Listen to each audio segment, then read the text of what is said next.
and sitting meditation and walking meditation every day, and should also mindfully carry out their chores, sweeping leaves, cleaning various buildings and halls.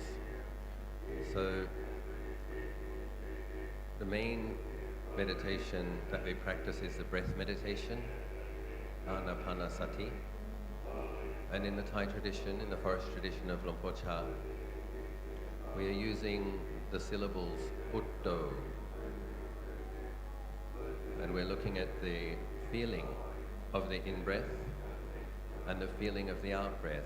So this is an act of placing mindful awareness on one in-breath and maintaining the mindful awareness to know the beginning, the middle, and the end of an in-breath.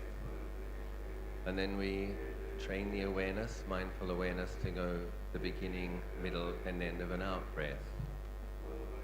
So we simply be aware of the natural breath. We don't control the breath.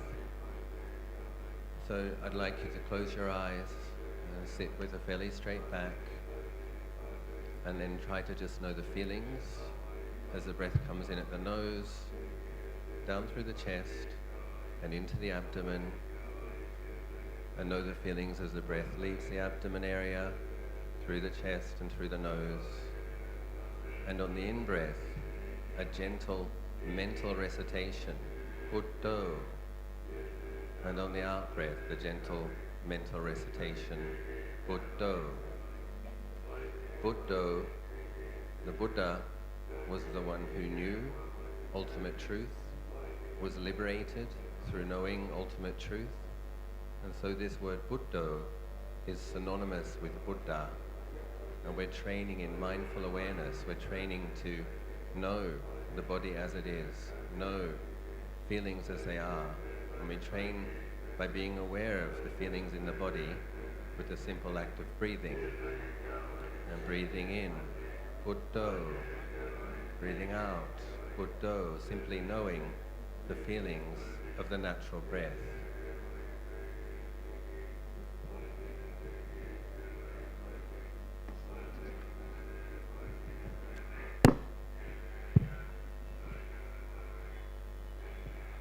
सबसे पहले अजान शुक्रिया करते हैं कि उनको 15 त्रिपिटिका chanting ceremony में बुलाया गया और वो इस शुभ अवसर पर पार्ट होकर काफ़ी आनंदित और अनुमोदित हो रहे हैं। आगे अजान कहते हैं कि उन्होंने थाई ट्रेडिशन से अपनी शिक्षा ली है जो लुम्पुर चाह जी ने प्रस्तावित की थी। अजान चाह कहते थे कि मेडिटेशन उनके कम्युनिटी का एक बैकबोन मतलब आधार स्तंभ है। लुम्पुर चाह ने उनके टीचिंग में काफ़ी जोर दिया था वॉकिंग मेडिटेशन, मतलब चलते हुए ध्यान करने पर, बैठते हुए ध्यान करने पर, हर एक अवस्था पे, हर एक कार्य में सजग रहने पर उन्होंने काफ़ी जोर दिया था। फॉरेस्ट ट्रेडिशन जिससे अजान है वहाँ पे जो मुख्य साधना की विधि है वो आनापान है। आनापान और उसके साथ वो बुद्धू इस शब्द का उच्चारण करते हैं।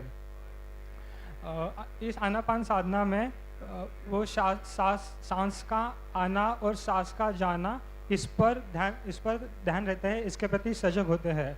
सांस का आते समय शुरुआत में, मध्य में और अंत में ऐसे आने वाले सांस के तीनों अंग और इसी तरह जाने वाले सांस का शुरुआत, मध्य और अंत इसके प्रति सजग रहते हैं। और इसमें अजान कहते हैं कि ध्यान देने की बात है कि हम नेचुरल यानी जैसे नैसर्गिक सांस आ रहा है उसके प्रति ही सजग रहेंगे, हम उसको कंट्रोल करने का प्रयास नहीं करेंगे। तो ध्यान करते समय हम आंखें बंद करेंगे, अपने शरीर को सीधा रखेंगे और अपना ध्यान अपने नासिका के ऊपर रखेंगे। और जैसे ही सांस आएगा नासिका के थ्रू, नासिकाओं से, तो वैसे ही सांस आने से नासिका, छाती और पेट इनों अंग पर ध्यान देते हुए सांस का आवागमन और आना और जाना इस पे ध्यान देना है। और साथ ही एक मेंटल रिसाइटेशन, मतलब मन ही मन दोहराना है बुद्धो। बुद्धो इस शब्द का मतलब है बुद्ध। बुद्ध यानी जो लिबरेटेड है, या जो मुक्त हुए हैं, जिन्होंने सर्वोच्च ज्ञान प्राप्त कर कर मुक्ति की प्राप्त की हुए हैं। तो एक तरीके से हम बुद्धो शब्द का उच्चारण करते वक्त हम अंतिम जो सर्वोच्च सत्य है उसका ही रिसाइटेशन कर रहे हैं। तो इसमें सांस की जो फीलिंग है, उसको सांस की फीलिंग जानते हुए हम अपने शरीर को जान रहे हैं। जैसा सांस आ रहा है वैसे जान रहे हैं, जैसा सांस जा रहा है वैसे जान रहे हैं। तो इसमें सिंपली हमको अपने शरीर के प्रति, अपने सांस के प्रति सजग रहना है। Kính thưa quý vị, chúng ta đang được diện kiến vị Ajahn Achalo từ Úc Châu, và vị đã có nhiều cái kinh năm trong tu tập thiền. Từ lúc 20 tuổi Ngài đã bén duyên với thiền và sang Thái để tầm sư học đạo. Sau đó Ngài đã thực tập thiền tại các thiền viện và các tự viện thuộc dòng của Ngài Ajahn. Đây là lần thứ hai Ngài đến tại Bodh Gaya này, được sự thỉnh mời của ban tổ chức. Và rất là nhiều lần Ngài đã thiền dưới cội cây Bồ Đề, cho nên nơi đây trở thành một cái nơi rất quen thuộc để Ngài chia sẻ những kinh nghiệm tu tập của bản thân Ngài. Và Ngài chia sẻ rằng là khi Ngài đến đây thì Ngài rất là hoan hỷ được trùng phùng chư Tăng và Phật tử ở các nơi trên thế giới tụ hội về đây dưới cội cây Bồ Đề trong kỳ trùng tụng Tam Tạng Kinh Điển lần thứ 15 này. Và Ngài muốn hướng dẫn chúng ta một chút về phương pháp thiền định.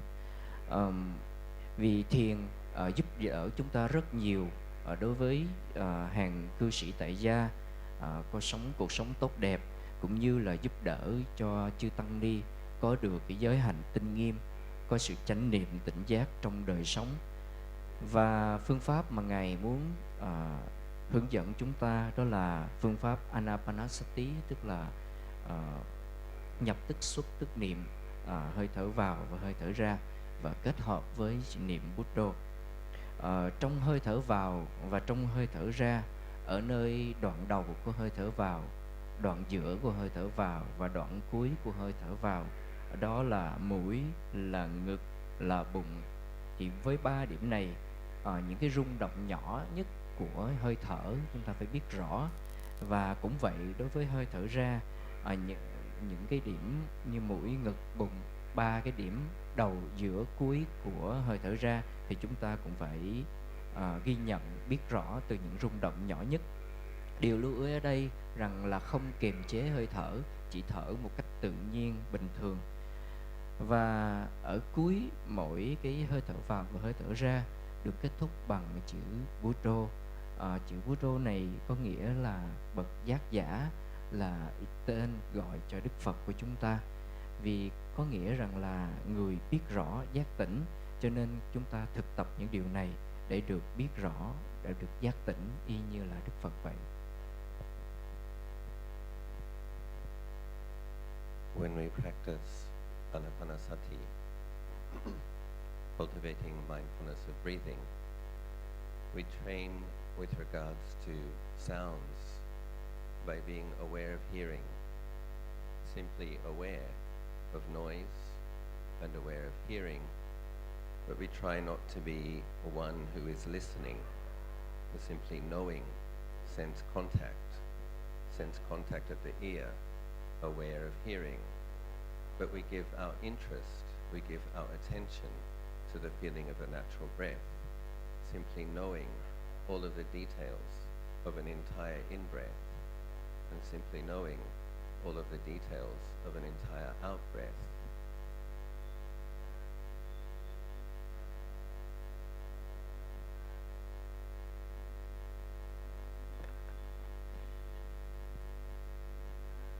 जब हम आनापान साधना का अभ्यास करते हैं, हम ध्वनि सुनने का भी उसमें ट्रेन करते हैं। जैसे कोई ध्वनि कानों पे पड़ रही है तो हम उसके प्रति सजग हैं, लेकिन हम जानकार नहीं, मतलब उसमें गटमट नहीं होंगे। हम ज़्यादा इम्फोसिस अपने ज़्यादा महत्व अपने सांस को देंगे। सांस के सारी बारीकियों पे हम ध्यान देंगे। सांस के आश्वास और प्रश्वास के हर एक बारीक जानकारी पे हम ध्यान देंगे। Khi chúng ta hành thiền thì chúng ta cũng phải ghi nhận tất cả những gì đến với chúng ta, nhất là những cái âm thanh là những thứ rõ ràng nhất. Nhưng mà khi ghi nhận những âm thanh thì sự nghe chỉ dừng lại ở sự nghe, không bị hấp dẫn, không bị đi quá xa cái sự nghe, chỉ đơn giản là biết rằng mình đang nghe, không đi vào chi tiết mình đang nghe cái điều gì. Yes, sir. The word Buddha in Thailand is translated as Pu Ru, Pu Duyan, Pu Berkban, which means the one who knows, the one who is awakened, the one who is radiant. So as we train in maintaining consistent awareness, moment by moment, on the feeling of the breathing, what occurs is the mind becomes more alert, more awake, and more bright.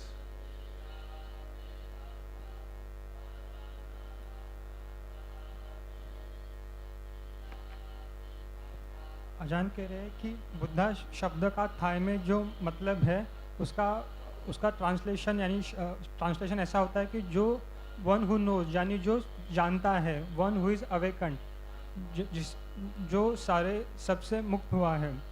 तो अजान कहते हैं कि आनापान में हम अपने सांस के जो फीलिंग है उसके प्रति सजग रहते हैं, और जिसके हमारा मन और रेडिएंट और उज्जवल होता है।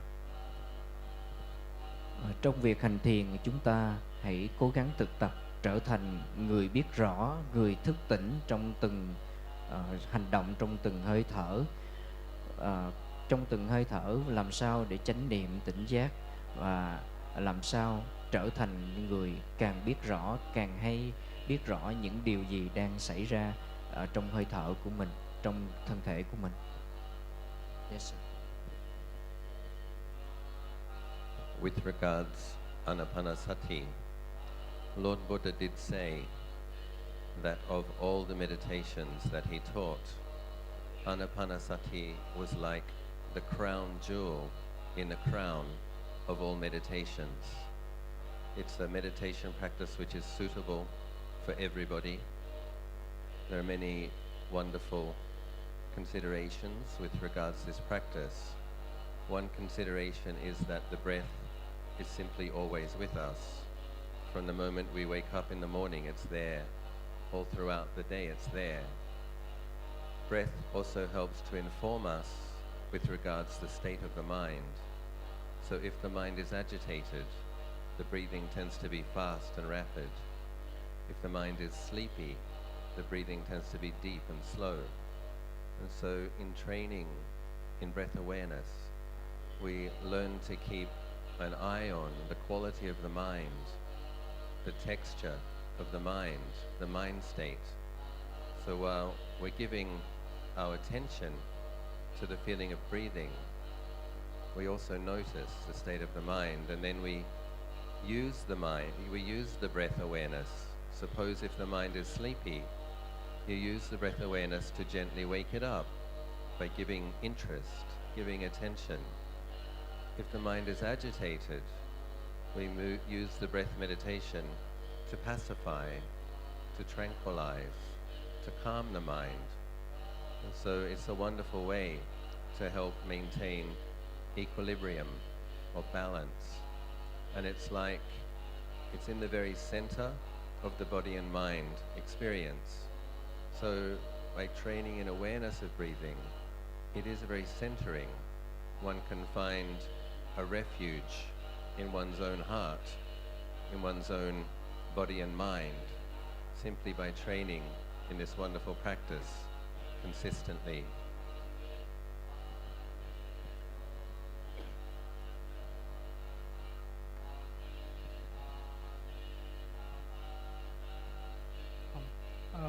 तो अजान कह रहे हैं कि बुद्ध ने कहा है कि जो आनापान सती की साधना है वो सारे साधना विधियों में सर्वोच्च रत्न है।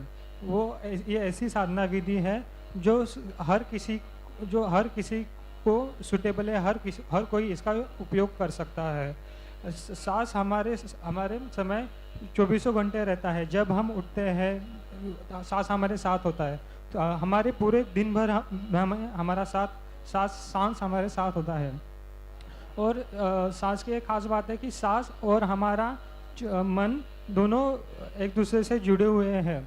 मन में अगर तनाव होगा तो उसका हमारे सांस पे असर पड़ेगा। अगर हमारे मन में जो भी चित्त जैसे भी हमारी मन की स्थिति है उस तरीके से हमारे सांस पे उसका असर पड़ेगा। तो हम अपने आप को अपने सांस के प्रति सजग रहने की जो ट्रेनिंग दे रहे हैं, एक तरीके से हम अपने मन को जानने की, मन की जो क्वालिटी है उसको जानने की ट्रेनिंग दे रहे हैं। हम अपने मन और मन की अवस्थाओं को जानने के लिए हम खुद को ट्रेन कर रहे हैं। तो इस तरह से हम आनापान साधना के मदद करके अपने मन की स्थिति जानकर उसके बाहर निकलने के लिए उपयोग कर सकते हैं। जैसे कि हम आनापान से जान सकते हैं कि हमारे मन में तनाव है, तो हम आनापान से हमारे मन के तनाव से बाहर आने के लिए, अपने मन को शांत करने के लिए उसका उपयोग कर सकते हैं। तो इस तरीके से आनापान से हम अपने मन को शांत और स्थिर करने के लिए उपयोग कर सकते हैं। तो आनापान और हमारा सांस एक तरीके से हमको हमारा रिफ्यूज, यानी एक आशय, हमारे ही मन में, हमारे ही शरीर में हमको एक आशय मिलता है। Ở trong kinh Đức Phật nói rằng là thiền hơi thở rất là quan trọng, đó là căn bản cho thiền định và được được ví như là châu báu. Với cái sức mạnh của thiền hơi thở vào hơi thở ra này thì vị hành giả nếu mà tu tập được tốt đẹp thì tâm thường xuyên nhắc nhở mình khi mà mình bị những cái cơn buồn ngủ, hôn trầm thụy miên tấn công mình, thì nhờ năng lực của thiền hơi thở vào hơi thở ra, chúng ta sẽ cố gắng tâm được động viên để vượt qua những cái cơn buồn ngủ. Và khi tâm mình trở nên lười biếng thì nhờ sức mạnh của thiền hơi thở vào hơi thở ra này sẽ động viên tâm của mình tinh tấn mạnh mẽ hơn. Nói một cách khác hơn, đó là thiền hơi thở vào hơi thở ra giúp cho sự cân bằng giữa thân tâm một cách tốt đẹp. So simply maintaining the awareness of the breathing for the next few minutes, aware of the feelings of the breath as it enters the nose, passes through the chest and into the abdomen, and knowing the feelings as the breath leaves the body, abdomen, chest, nose, and using the mental recitation, breathing in Bhutto, breathing out Bhutto, in this most holy of places where Lord Buddha became the Buddha, the one who knew ultimate truth, the one who was radiant, the one who was awake, aware.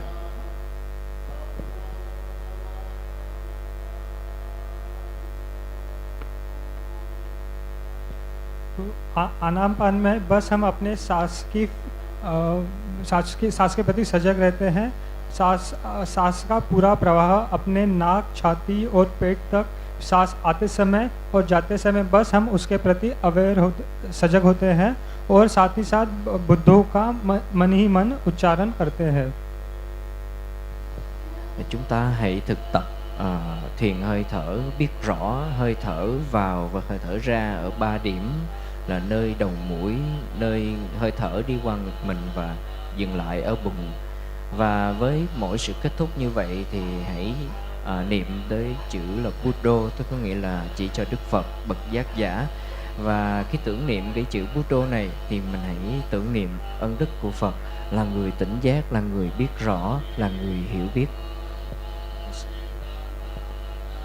Yes, sir.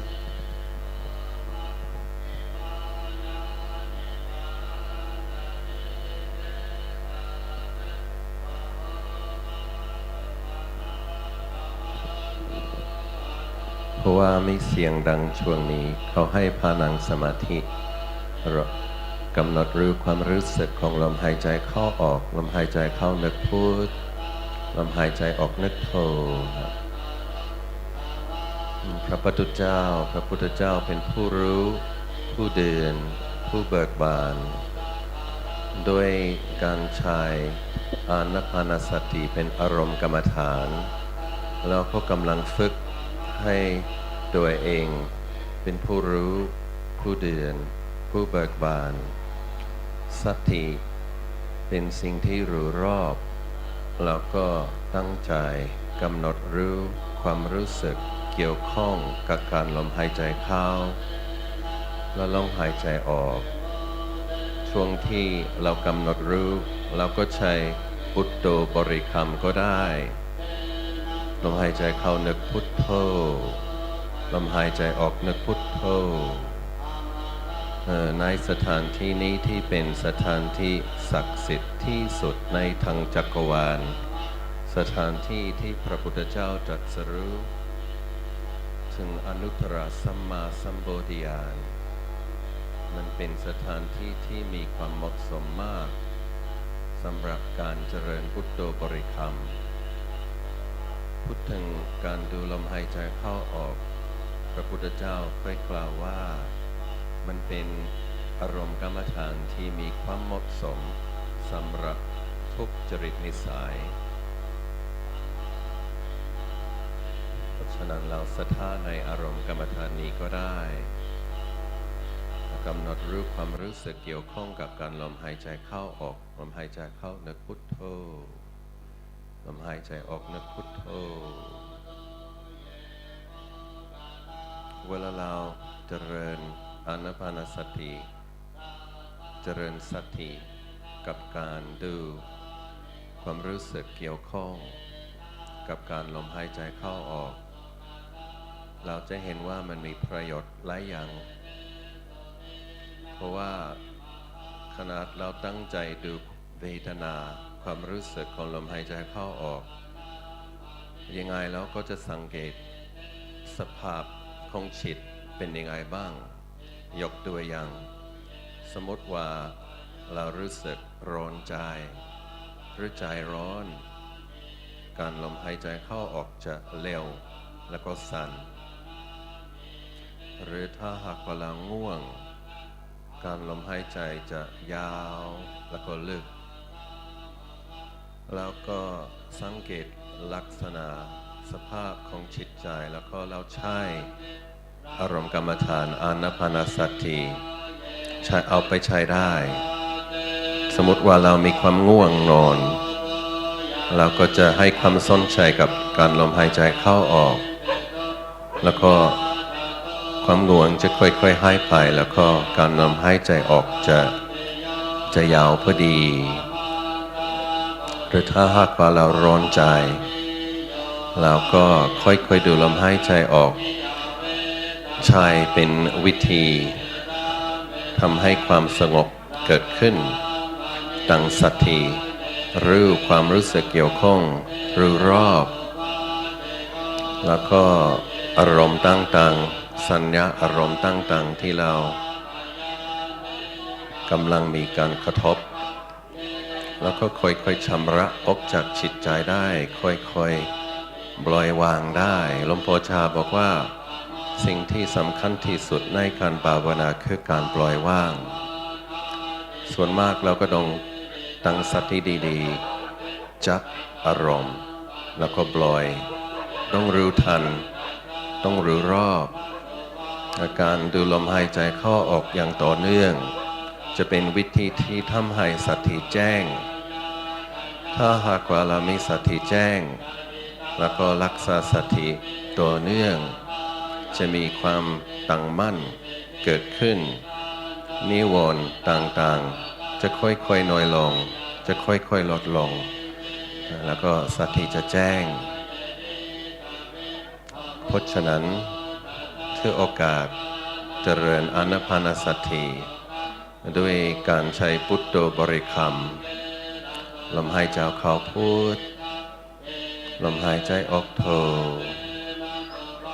พุททั้งเสียงที่เราได้ยินรอบๆ แล้วก็พยายามรู้เฉยๆสักแต่ว่าได้ยินสักแต่ว่าเสียงเราไม่ได้เป็นคนที่กำลังฟังเราจะให้ความสนใจเราจะเพ่งที่ความรู้สึกเกี่ยวข้องกับการลมหายใจเข้าออกแล้วก็กำหนดรู้เฉยๆมีเสียงได้ยิน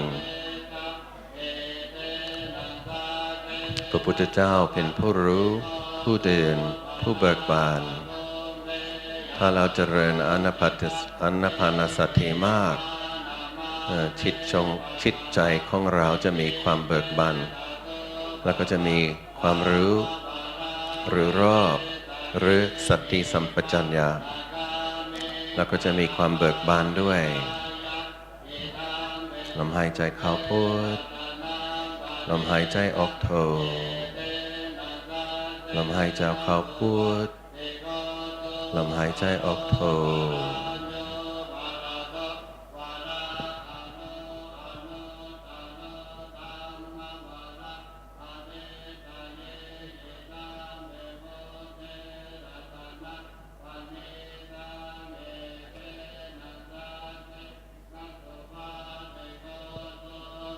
So just continue with the breath meditation until the chanting is finished. So just training the awareness, resting the awareness on the feeling of the breathing, and training in using the Buddha syllables, breathing in Bud, breathing out Do, knowing the feelings of the breathing, knowing sounds, simply aware and resting in awareness.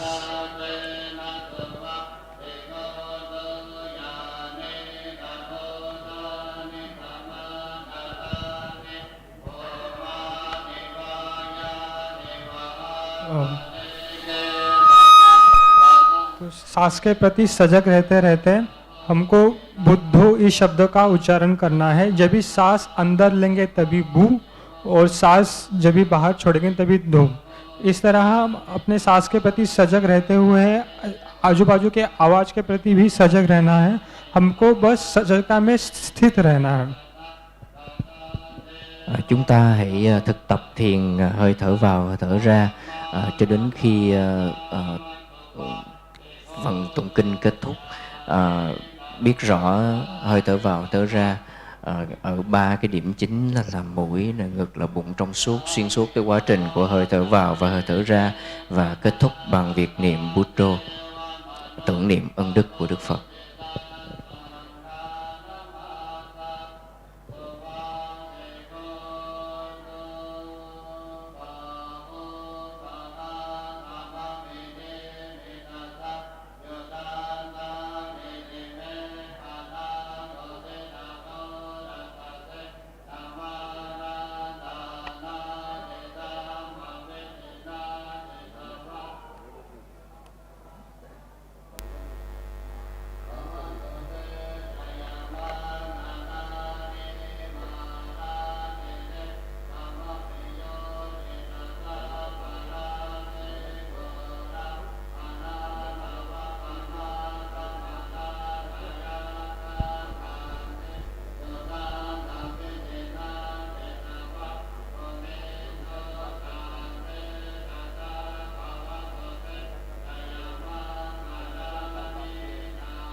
Breath meditation can also be used in conjunction with the development of metta, maitri, bhavana, metta bhavana. While breathing in, we can change the words from Buddha to may I be well, and sincerely wish yourself well. And breathing out, may all beings be well. Breathing in, may I be happy. Breathing out, may all beings be happy, developing the heart of goodwill, of metta, loving kindness.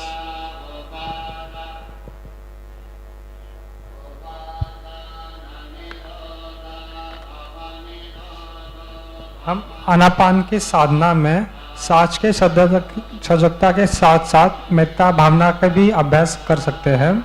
जैसे सांस लेते समय हम बुद्धों का उच्चारण करते हैं, वैसे ही हम जब भी सांस लेंगे तब हम ऐसे सोच सकते हैं कि मैं सुखी हूँ। जब भी सांस बाहर छोड़ेंगे तब हम ऐसा सोच सकते हैं कि सारे जीव, सारे प्राणी सुखी हो। इस तरह से सांस आते समय हम ऐसे सोच सकते हैं कि मैं सुखी हूँ और सांस छोड़ते समय सारे प्राणी सुखी हो। इस तरह हम आनापान के साथ साथ मेत्ता भावना का भी अभ्यास कर सकते हैं। Trong khi hành thiền mình có thể thay thế cái đoạn cuối niệm ơn Đức Phật, niệm Buddha bằng cái metta bhavana, tức là thiền tâm từ. Khi mà kết thúc một hơi thở vào thở ra thì nghĩ rằng mình niệm tưởng rằng là mong rằng đối với bản thân tôi hãy được sự tốt đẹp, hãy được sống an lành, và mong cái sự an lành này cũng đến với tất cả chúng sanh, hãy được vui, hãy được sống tốt đẹp, hãy được mạnh khỏe. Và khi đối với những cái âm thanh đến với tai của mình thì mình chỉ ghi nhận là người nghe, biết những gì đang xảy ra mà thôi.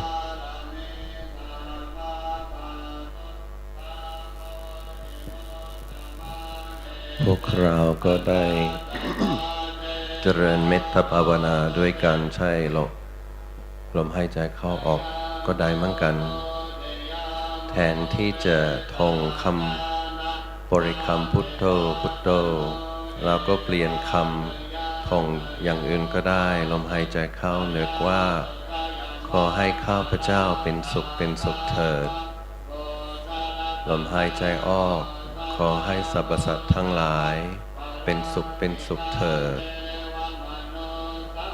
ลมหายใจเข้าเป็นสุขเถิดลมหายใจออกเป็นสุขเถิดเจริญเมตตาไมตรีลมหายใจเข้าแผ่เมตตาให้ตัวเองลมหายใจออกแผ่เมตตาให้สรรพสัตว์ทั้งหลายลมหายใจเข้าขอให้ข้าพเจ้าเป็นสุขเถิดลมหายใจออกขอให้สรรพสัตว์ทั้งหลายเป็นสุขเถิด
practicing meditation also generates a lot of good karma, or punya in Pali.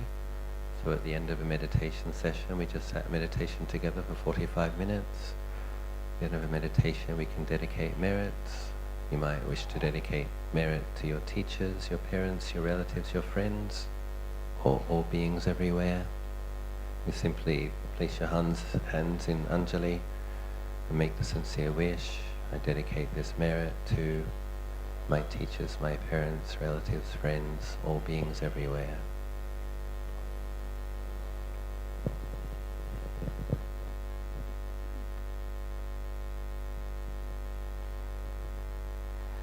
साधना के अभ्यास से हम काफ़ी पुण्य अर्जित करते हैं। हमने जो 45 मिनट की साधना में जो भी पुण्य अर्जित किया है, वो पुण्य हम अपने माता पिता, अपने गुरु, अपने भाई बंधु और सारे प्राणी, इन सब से बांट सकते हैं।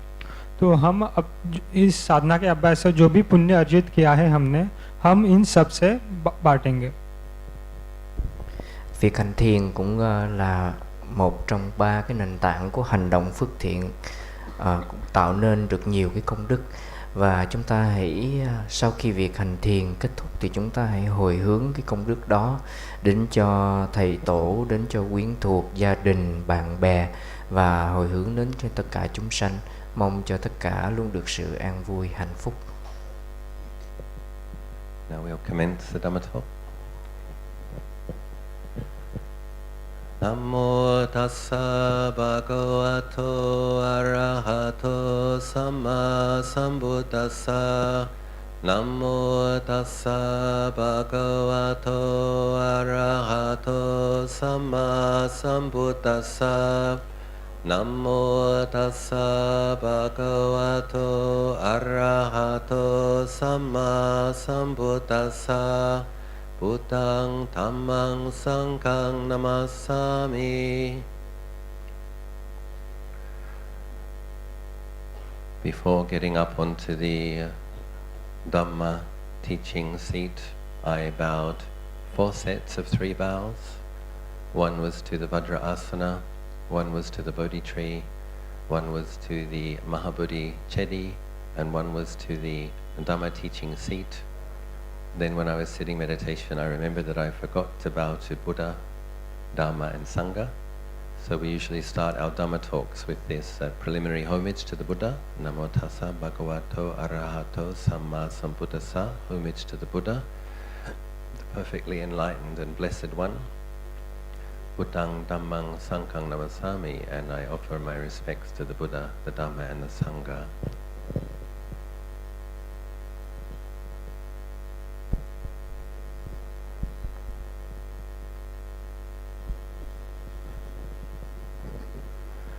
So I believe you've been reciting, is one of the texts that you've been reciting the Patisambhida Magga.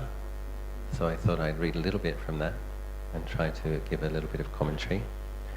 So it's the path of discrimination, is how that text translates.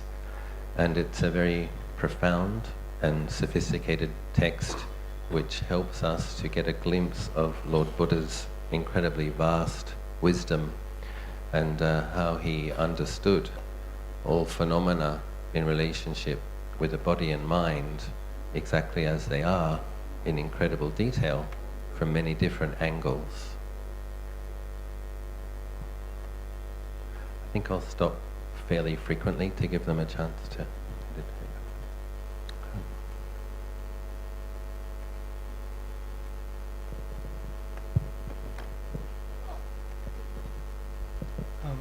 तो आचार्य अपना धम्म चर्चा पटी संविद वग्गा के बारे में करेंगे, जिसमें शरीर और मन के डिफरेंट पहलू के बारे में विस्तार से बताया गया है.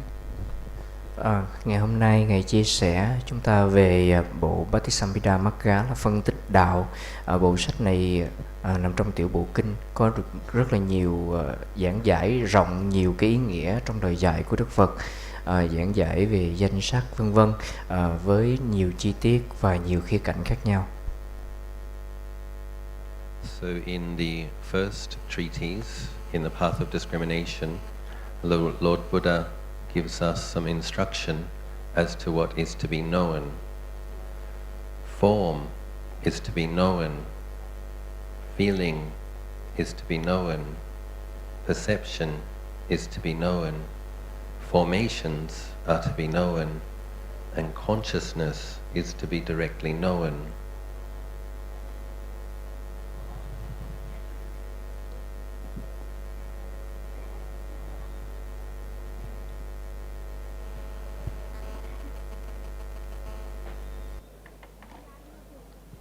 तो पहले पॉइंट पे आचार्य बता रहे हैं कि बुद्धा ने जो इंस्ट्रक्शंस दिए हैं कि किस बारे में जानना है, तो हमको रूप के बारे में जानना है, संज्ञा के बारे में जानना है, संकार के बारे में जानना है, विज्ञान के बारे में जानना है.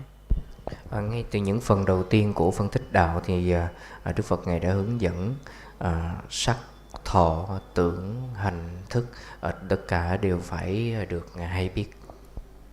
The eye is to be directly known, the ear is to be directly known, the nose, the tongue, the body and the mind is to be directly known.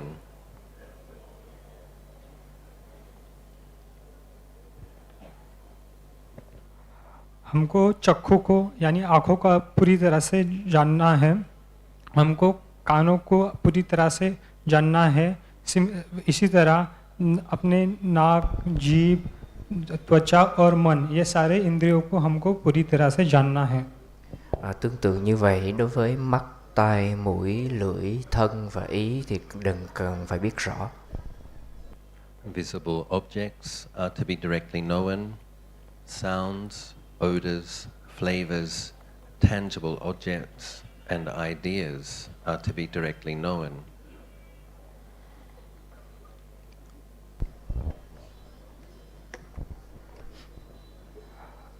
जो भी दृश्य है हमको उनको पूरी तरह से जानना है, जो भी ध्वनि है उसको पूरी तरह से जानना है, इसी तरह जो भी गंध है, जो भी स्पर्शवश पदार्थ है, जो भी विचिंतन हमारे मन में उठता है, इन सभी को हमको पूरी तरह से जानना है. Tương tự như vậy, đối với cảnh sắc, đối với cảnh thinh, cảnh của tai, cảnh khí, cảnh của mũi, cảnh vị, cảnh của lưỡi, xúc chạm của thân và pháp của ý đều cần phải biết rõ. So just say a little bit about this phrase, directly known. So when Lord Buddha is saying, first of all, I need to say that I'm not an arahant, and I'm not expressing this from an absolute understanding of absolute truth. However, I have studied for more than 2 decades and have practiced meditation quite a bit, so I'm going to do my best at giving some commentary on what I think Lord Buddha is pointing to here. So, when Buddha says these things are to be known, this is not knowledge in terms of something that is studied in a book or recited or learnt. So that would be panya, sanya, wisdom, perceptions. When Lord Buddha says form is to be known, it's simply to be known as a form. It's mindful awareness that knows forms as forms. Feelings are simply to be known as a feeling, with no other proliferation around it. A feeling is just a feeling. Perceptions are to be known as perceptions. Formations known as formations, and consciousness, various types of consciousness are to be known with mindful awareness as simply consciousness.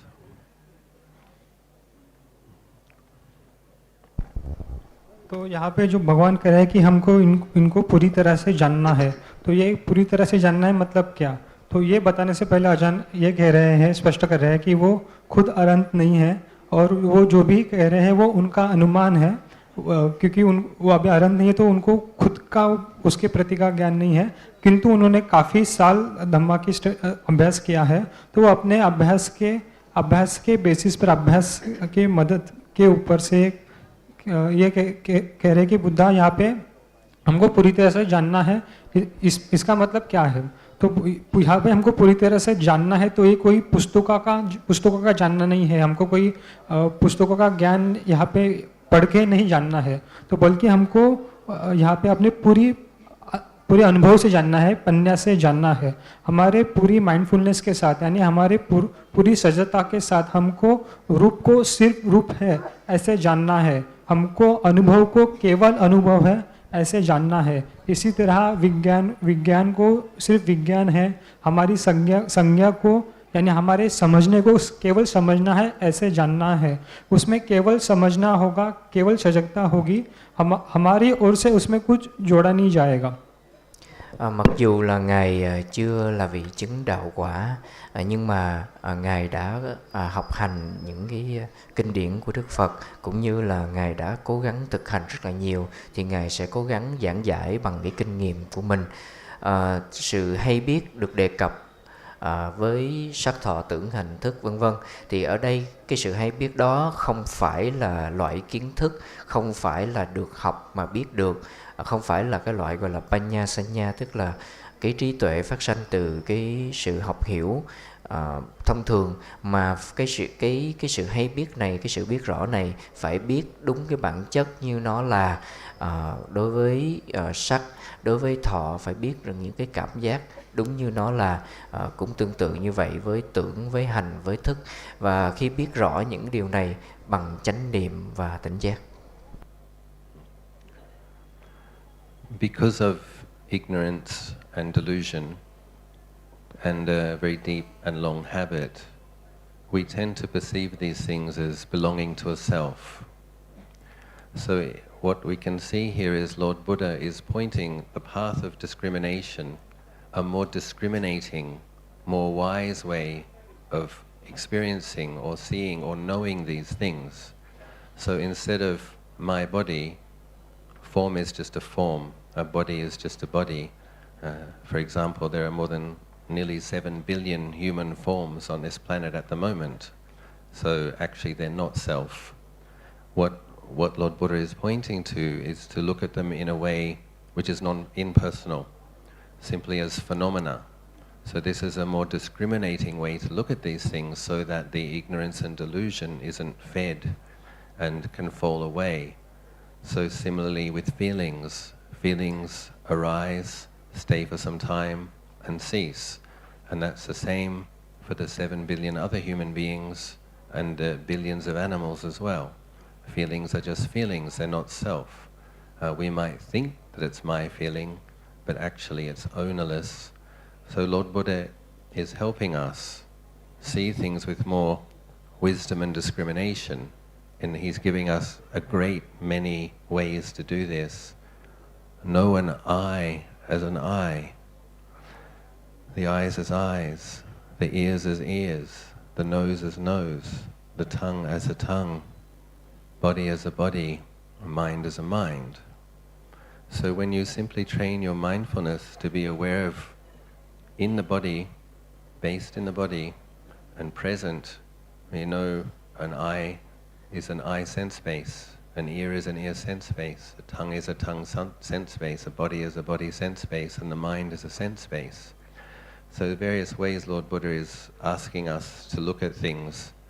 These are often called the 5 khandhas: form, feeling, perception, formations, consciousness. Khandhas can be translated into piles or groups. Sometimes it's called the 5 aggregates. So one can train in mindfulness in simply seeing forms as forms, feelings as feelings. The eyes, the ears, the nose, the tongue, the body, the mind is often referred to as the 6 sense bases. So rather than seeing it as mine, I and mine, as simply a body and 5 sense bases in the mind. Furthermore, I better let him. Okay, from there, we know visible objects are to be known, sounds are to be known, odors are to be known, flavors are to be known, tangible objects are to be known, and ideas are to be known. So Lord Buddha is pointing us here to know a visible object as a visible object. When we do that, that sense of me looking And me seeing is being not fed, not nourished. So the self-view, Sakkaya Ditthi, is a delusion which is based on ignorance. What is ignorance? Ignorance is not knowing according to the truth. Because we don't know according to the truth, we're deluded. Deluded is wrong seeing. Because of wrong seeing, we misapprehend things. And there's that sense of me, a person, a self. And then there's that experience of I'm looking, I'm seeing, I'm hearing, I'm tasting. And what comes with that, of course, is I don't like what I see, I like what I see. I don't like what I hear, I like what I hear. I don't like what I'm tasting. This whole problem that we have with craving for and craving not for, which keeps us bound to this wheel. So instead of feeding a sense of self, which is attached to sense consciousness and reacting with liking and not liking, Lord Buddha is helping us to use our discriminating capacity to see things with more mindfulness and wisdom. Train to see a body as just a body, feelings as just feelings, perceptions as perceptions, sights as sights, sounds as sounds, tastes as tastes, thoughts as just thoughts, emotions as just emotions.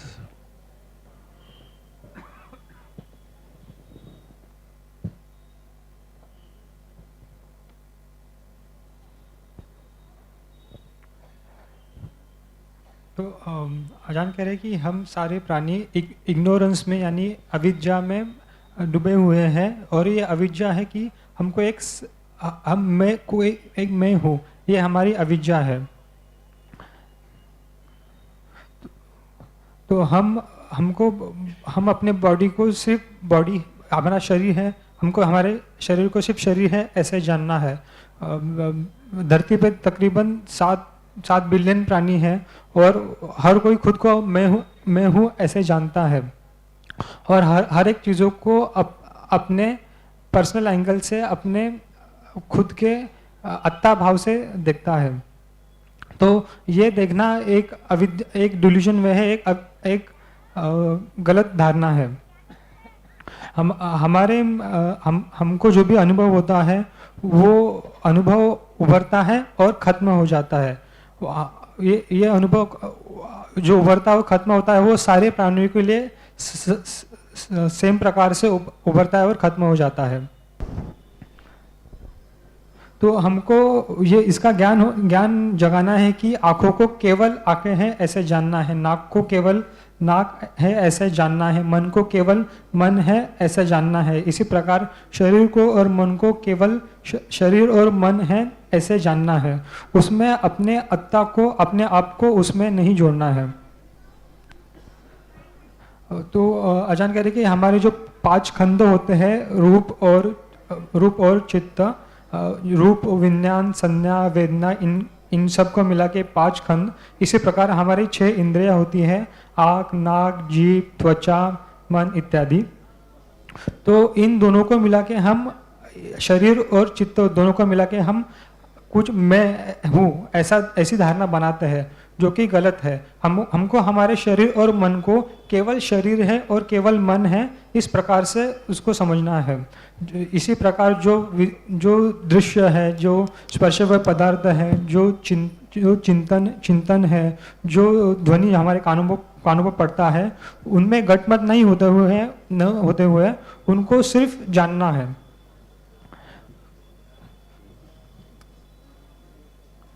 लेकिन हम इन सभी चीज़ों में अत्ता यानी मैं का भाव जोड़ देते हैं।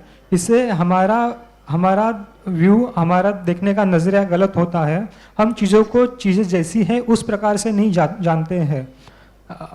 हम चीज़ों को गलत धारणा से जानते हैं, और इस गलत धारणा की वजह से हमारा एक सेंस ऑफ आई यानी अत्ता भाव तैयार होता है। और इस अत्ता भाव के कारण हम जैसे ही चीज़ें देखेंगे, आवाज़ सुनेंगे, कोई पदार्थ को चखेंगे, हम उसको पसंद या नापसंद करेंगे। और इस पसंद और नापसंद के वजह से हमको क्रेविंग अवर्जन यानी उनको अच्छा लगना और बुरा लगना ये भावना हम बनाते रहते हैं। तो ये हमारे आत्मा भाव के वजह से हमारे मैं हूँ और मेरा है, इस धारणा के वजह से हम चीज़ों को अच्छा और बुरा मानते हैं। तो हमको इस गलत धारणा से बाहर निकल के चीज़ों को सिर्फ चीज़ें जैसी है वैसे जानना है। रूप को सिर्फ रूप है, ध्वनि को केवल ध्वनि है। इसी प्रकार सारी चीज़ों को वो उनके असली रूप में जानना है। Vì vô minh lăn trôi trong vòng luân hồi si mê, chúng ta luôn nghĩ rằng cái này là của ta, cái kia là của ta, đây là thân của ta, đây là cảm giác của ta, đây là suy nghĩ của ta, đây là mắt của ta, vân vân. Và đối với Phật giáo chỉ cho chúng ta thấy được bằng khi mà chúng ta nhìn thấy tất cả những sắc thọ tưởng hành thức vân vân chỉ như là nó đang là, thì chúng ta sẽ thấy được cái lý vô ngã của Phật giáo. Tất cả chỉ là những cái phần tử cấu thành với nhau, đủ nhân đủ duyên chúng sẽ sanh lên, đủ nhân đủ duyên chúng sẽ trụ lại, và những đủ nhân đủ duyên chúng sẽ diệt mất. Tất cả những phần tử đó không phải là chúng sanh, không phải là ta, không phải là những gì là của ta. Đức Phật chỉ cho chúng ta thấy được sự thật như nó đang là. Mắt chỉ là mắt, tai chỉ là tai, thân chỉ là thân, vân vân. Và với cái sự hay biết rõ này, chúng ta tỉnh giác, chúng ta biết rõ được hiện tại 5 uẩn với 6 căn và 6 trần. Sắc chỉ là sắc, không phải là ta thấy, chỉ là cái sự thấy đơn thuần. Vì chúng ta vô minh, vì chúng ta si mê, chúng ta không thấy được như là sự thật. Chúng ta nghĩ rằng ta đang thấy, là sự thấy đó là của ta. Và khi mà có đặt cái tự ngã ở trong đó thì nó dẫn đến cái việc rằng là ta không thích cái này và ta không thích cái kia, ta không thích cảnh sắc đó, ta không thích cảnh thinh đó, vân vân.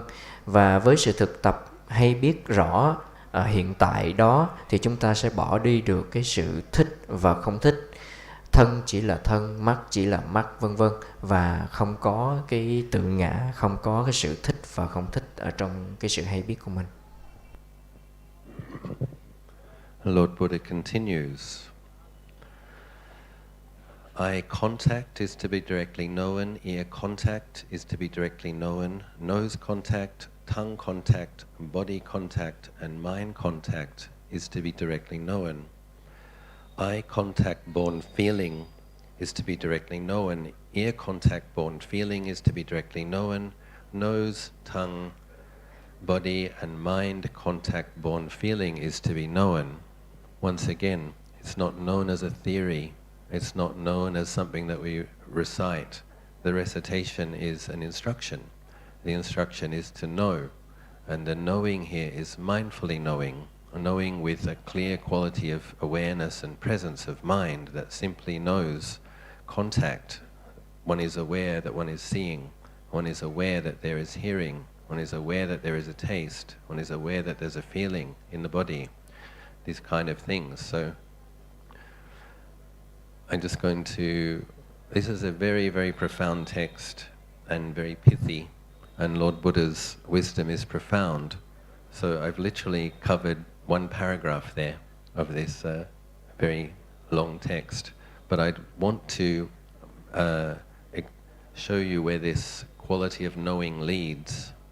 So on the next page, Lord Buddha is talking about faculties which are to be known: the eye faculty, the ear faculty, the nose faculty, the tongue faculty, the body faculty, the mind faculty, life faculty, femininity faculty, masculinity faculty, pleasure faculty, pain faculty, joy faculty, grief faculty, equanimity faculty, faith faculty, energy faculty, mindfulness faculty, concentration faculty.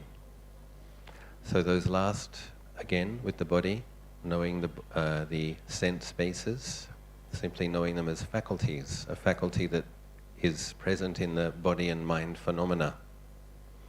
And then we move on to more mental faculties, the 5 spiritual powers, faith, energy, mindfulness, concentration and wisdom. Is very, very interesting, the next faculties that Lord Buddha mentions.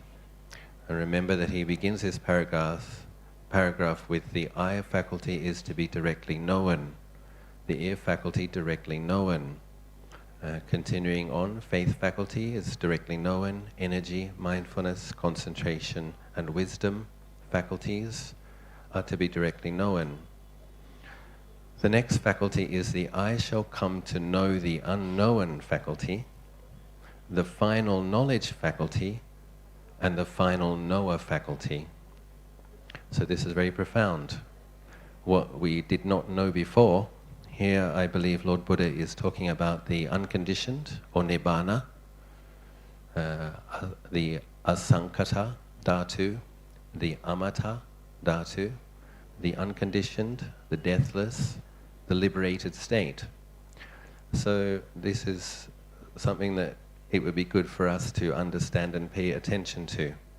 If we know these phenomena correctly, with discriminating wisdom and awareness, sati panya, or sati sampajanya, mindfulness and clear comprehension, and we develop the faith, the energy, the mindfulness, the concentration, and the wisdom, the mind comes to know the unknown, and then the mind knows final knowledge.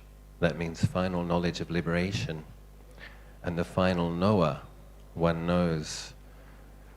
So Lord Buddha, after he attained enlightenment in this very place, did make the statement, done is what is to be done. The holy life has been lived. There will be no more coming into being. This is the final life. The deathless has been attained. So this is where this quality of mindful knowing leads. The path of discrimination.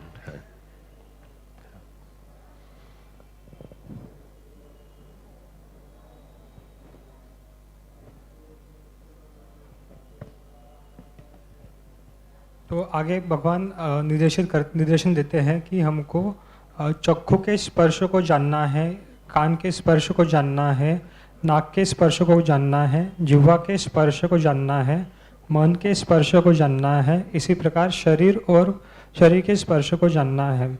और इन स्पर्श से जो अनुभव उठ रहा है, चक्षु के स्पर्श जो अनुभव उठ रहा है, कानों के स्पर्श जो अनुभव उठ रहा है, नाक के स्पर्श जो अनुभव उठ रहा है, जिह्वा के स्पर्श जो अनुभव उठ रहा है, मन के स्पर्श और त्वचा के स्पर्श जो अनुभव उठ रहा है, इन सबको जानना है।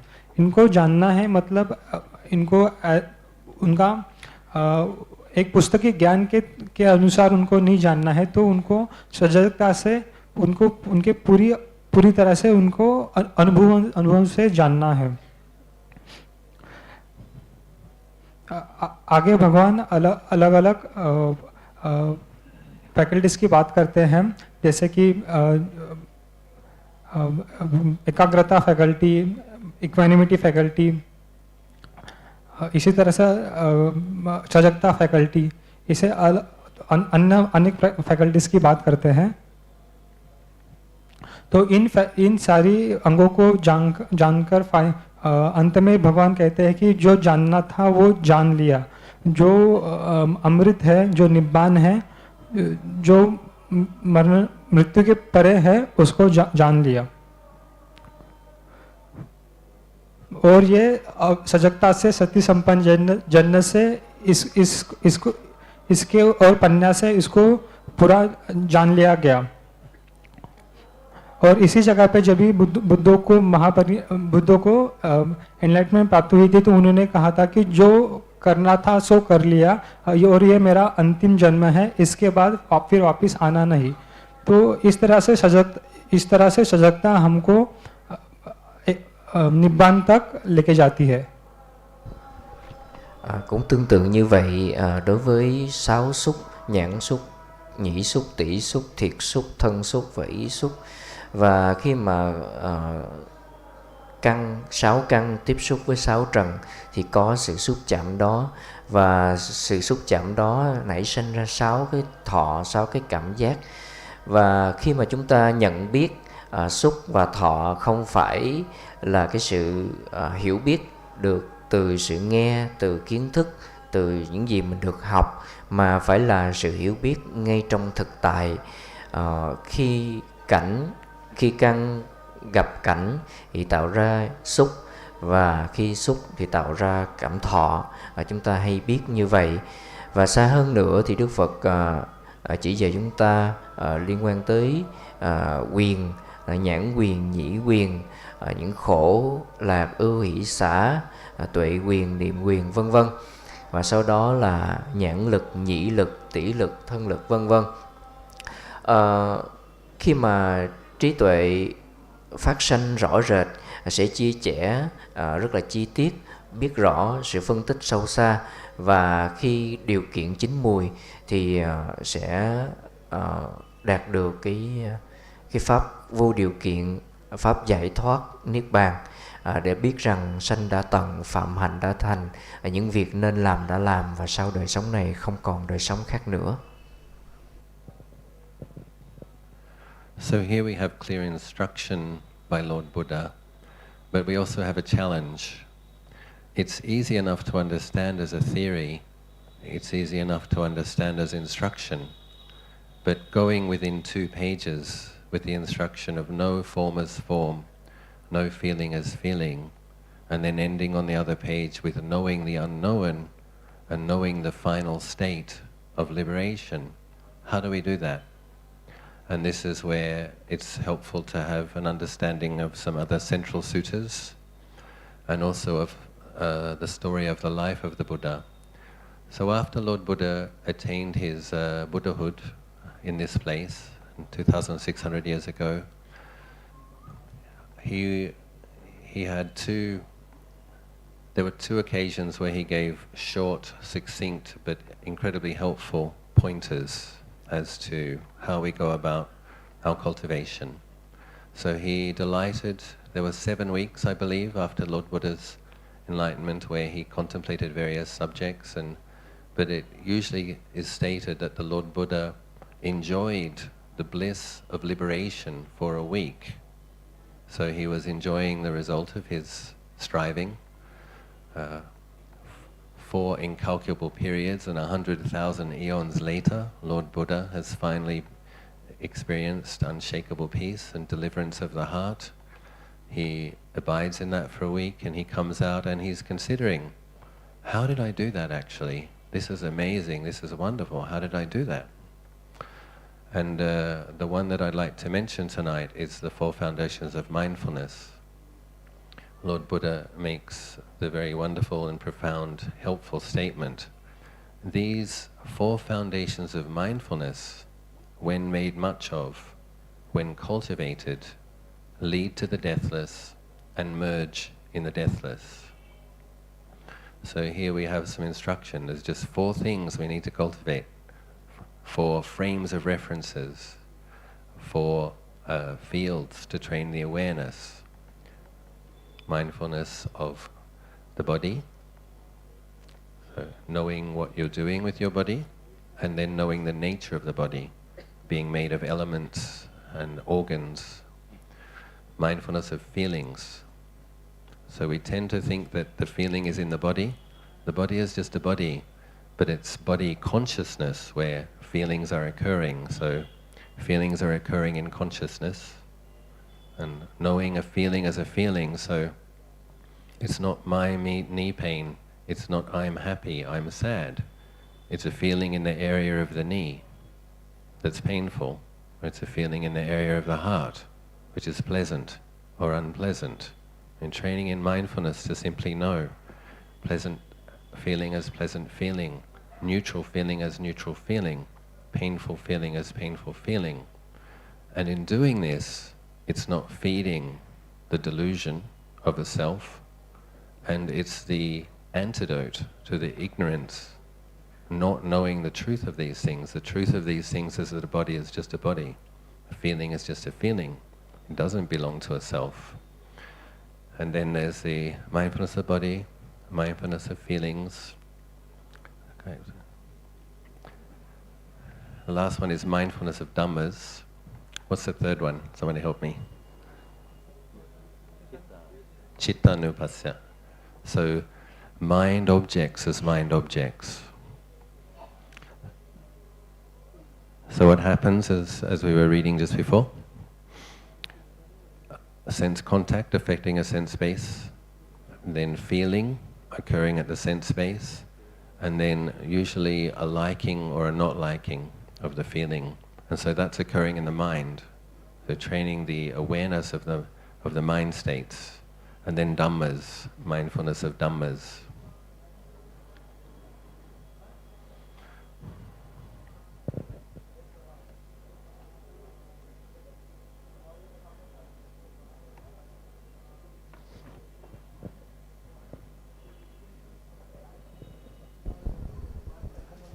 तो इस तरह बुद्धा ने अनेक निर्देशन दिए हैं, लेकिन इन निर्देशनों को सिर्फ समझना आसान है, लेकिन उनको अपने जीवन में उतारना काफ़ी मुश्किल है।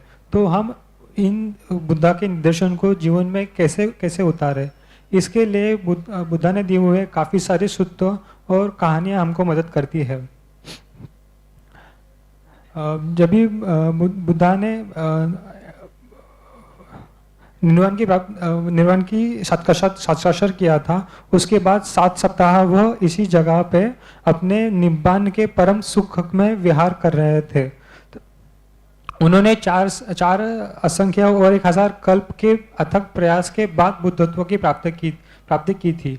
तो उन्होंने सोचा कि ये जो मुझे प्राप्त हुआ है, जो इतने अथक प्रयास के बाद प्राप्त हुआ है, वो कैसे प्राप्त हुआ। तो उन्होंने कहा कि चार सतिपट्ठान के अभ्यास के द्वारा उनको प्रस्थापित करने के द्वारा वो अमृत यानी जो निर्वाण है उसका साक्षात्कार कर पाए। तो ये 4 सतिपट्ठान क्या है?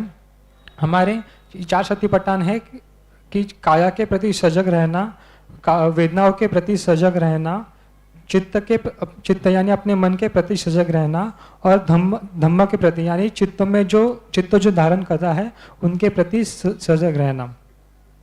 तो जैसे वेदना यानी जो अनुभव है, हमको अनेक प्रकार के अनुभव हो सकते हैं। हमको सुखद भी अनुभव हो सकता है, दुखद भी अनुभव हो सकता है, और दुख असुख ऐसे भी अनुभव हो सकता है। तो हमको इन अनुभवों का असली सच्चाई को समझते हुए उनको जानना है। इनका जो ऊपर जो भासमान सत्य है उसको नहीं ना जानते हुए उनकी जो गहराइयों का सत्य है उनको जानना है। Khi mà nghe Đức Phật hướng dẫn biết chỉ là biết thì chúng ta có cảm giác nó rất là dễ hiểu, nhưng mà để thực hành biết chỉ là biết như thế nào thì điều đó cũng không có thực sự là dễ dàng. Như vậy thì làm sao chúng ta học cái cách biết chỉ là biết? Hãy nhìn lại lịch sử của Đức Phật. Cách đây hơn 2.600 năm, Ngài đã thành đạo dưới cội cây Bồ Đề này. Và trong những tuần lễ, sau những tuần lễ hưởng cái an lạc giải thoát của Niết Bàn, thì Ngài đã suy nghiệm lại làm sao cái phương pháp nào Ngài đã có thể vượt qua tất cả những cái phiền não, giải thoát hoàn toàn chứng ngộ Niết Bàn. Thì có một cái câu Phật ngôn, Ngài đã thốt lên rằng là 4 cái niệm xứ, 4 cái nền tảng của chánh niệm này khi mà được thực hành một cách tốt đẹp thì dẫn đến đạo quả và Niết Bàn. 4 niệm xứ, 4 cái nền tảng của chánh niệm đó là gì? Đó là thân quán niệm xứ, thọ quán niệm xứ, tâm quán niệm xứ và pháp quán niệm xứ. Đối với những cái cử động của thân, những cái cảm giác trên thân là thọ, thì không có đặt để tự ngã, và trong đó không có ta, không có những cái yêu ghét, không có những cái buồn giận, chỉ là những cái cảm giác khó chịu, yêu thích, hay là cái cảm giác bình thường mà thôi, không để cho tham, không để cho sân xen lẫn vào trong những cái cảm giác đó. Đối với tâm thì đối tượng của tâm là mình nhìn vào những cái cảm giác của tâm, cái bức xúc khó chịu khi mà mình tiếp xúc với cảnh trần như thế nào, và cuối cùng là pháp quán niệm xứ. So after his liberation, Lord Buddha is reviewing the incredible development, complete liberation from every type of suffering, the realization of unshakable peace, a realization of an unconditioned and deathless state. And in reviewing how he achieved that, he noticed that this quality was of fundamental, central importance, mindfulness. So then it would be wise to ask the question, what is mindfulness? So mindfulness is a quality of awareness, and it has the capacity to know things as they are, so it's a clear knowing. Consciousness has the function of knowing sense contact, as Lord Buddha was telling us to know. Ear consciousness is ear consciousness, eye consciousness is eye consciousness, and mindfulness can know these things. And mindfulness is aware that there's eyes, mindfulness is aware that there's sense consciousness. So then the question comes, wanting to take this in a practical direction now, the question then comes, how does one, given that mindfulness is of this fundamental central importance and going to be extremely helpful to our mental cultivation, how do we cultivate mindfulness?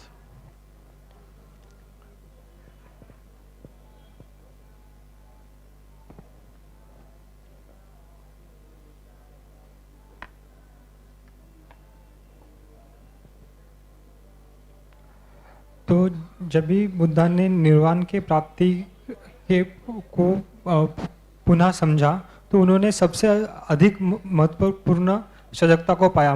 तो ये सजगता क्या है? तो सजगता यानी इस चीज़ों को पूरी तरह से जानना, सेंस कांटेक्ट को, यानी चक्षु विज्ञान को, कान विज्ञान को और इतर सारे विज्ञान को पूरी तरह से जानना। तो भगवान ने माइंडफुलनेस को यानी सजगता को इतना महत्व दिया है, तो हम इसमें माइंडफुलनेस को हम कैसे समझें और इसको कैसे प्रस्थापित करके इसका अभ्यास कर पाए, यह भी आजन बताएंगे।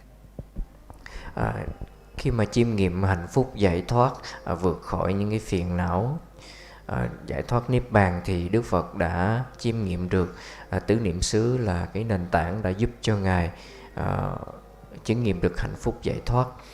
Và bốn cái niệm xứ này có cái điểm tiên quyết là niệm, tức là cái sự hay biết. Tâm vốn dĩ có đặc tính là hay biết, thí dụ như mình có nhãn thức, nhĩ thức, thân thức, thiệt thức, vân vân. Nhưng mà cái niệm, cái sự hay biết này là cái yếu tố then chốt căn bản để giúp cho phát triển thiền minh sát. So now I'd like to make reference to another wonderful central sutta in the Theravada tradition, particularly in the practice tradition. This is one paragraph from the introduction of the Anapanasati Sutta, the sutta with regards to breath meditation, with regards how to cultivate mindfulness. So Lord Buddha says, bhikkhus, when mindfulness of breathing is developed and cultivated, it is of great fruit and benefit. When mindfulness of breathing is developed and cultivated, it fulfills the four foundations of mindfulness.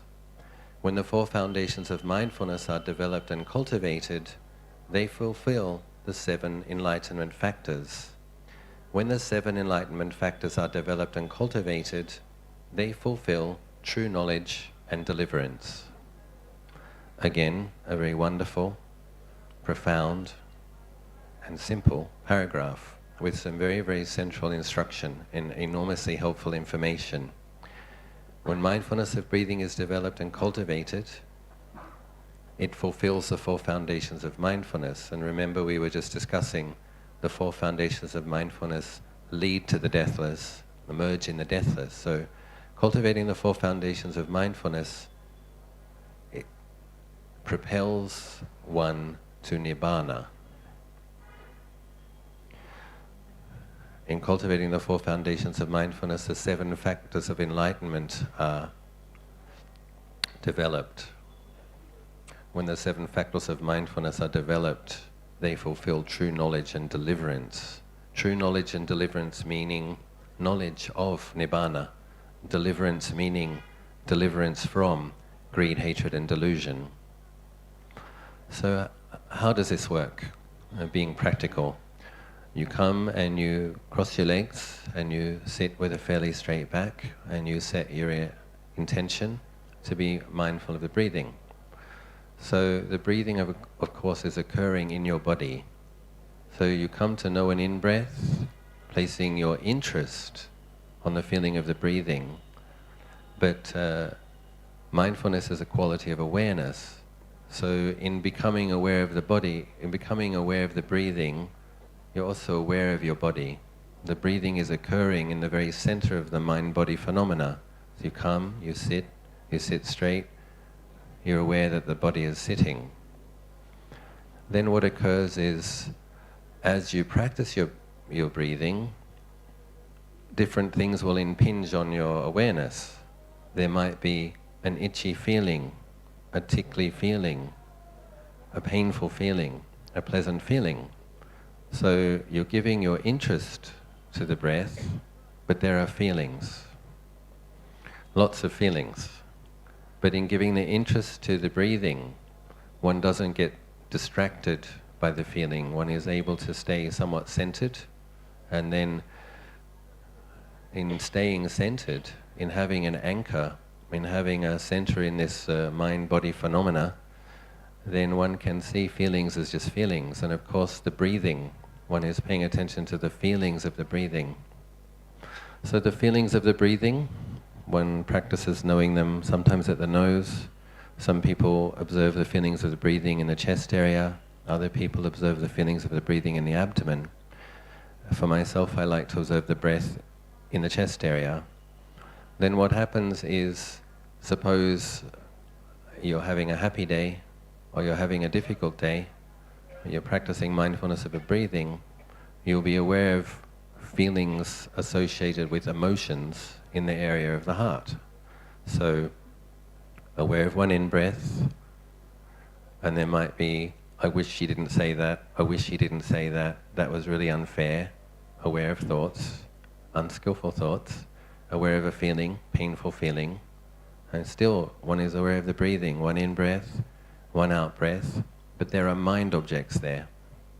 So aware of the breathing, one is aware of the body, one is aware of feelings in the body, one is aware of thoughts, one is aware of mind objects. But in training, in placing the awareness on one object, this being the feeling of the breathing, it makes it possible to be able to put down other objects. So the experience is, I have enough drinks, thank you. Pour. Stop. Thank you.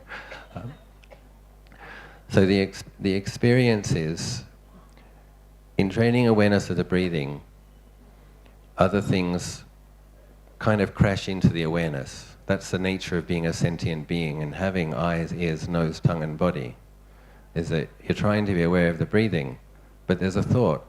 You're trying to be aware of the feeling. There's a painful feeling of the breathing, there's a painful feeling in the knee. These kind of things. But when you train in mindfulness of breathing, what happens is that quality of clarity and awareness gets sharpened. And then it becomes possible to know things, but not send the mind out after them.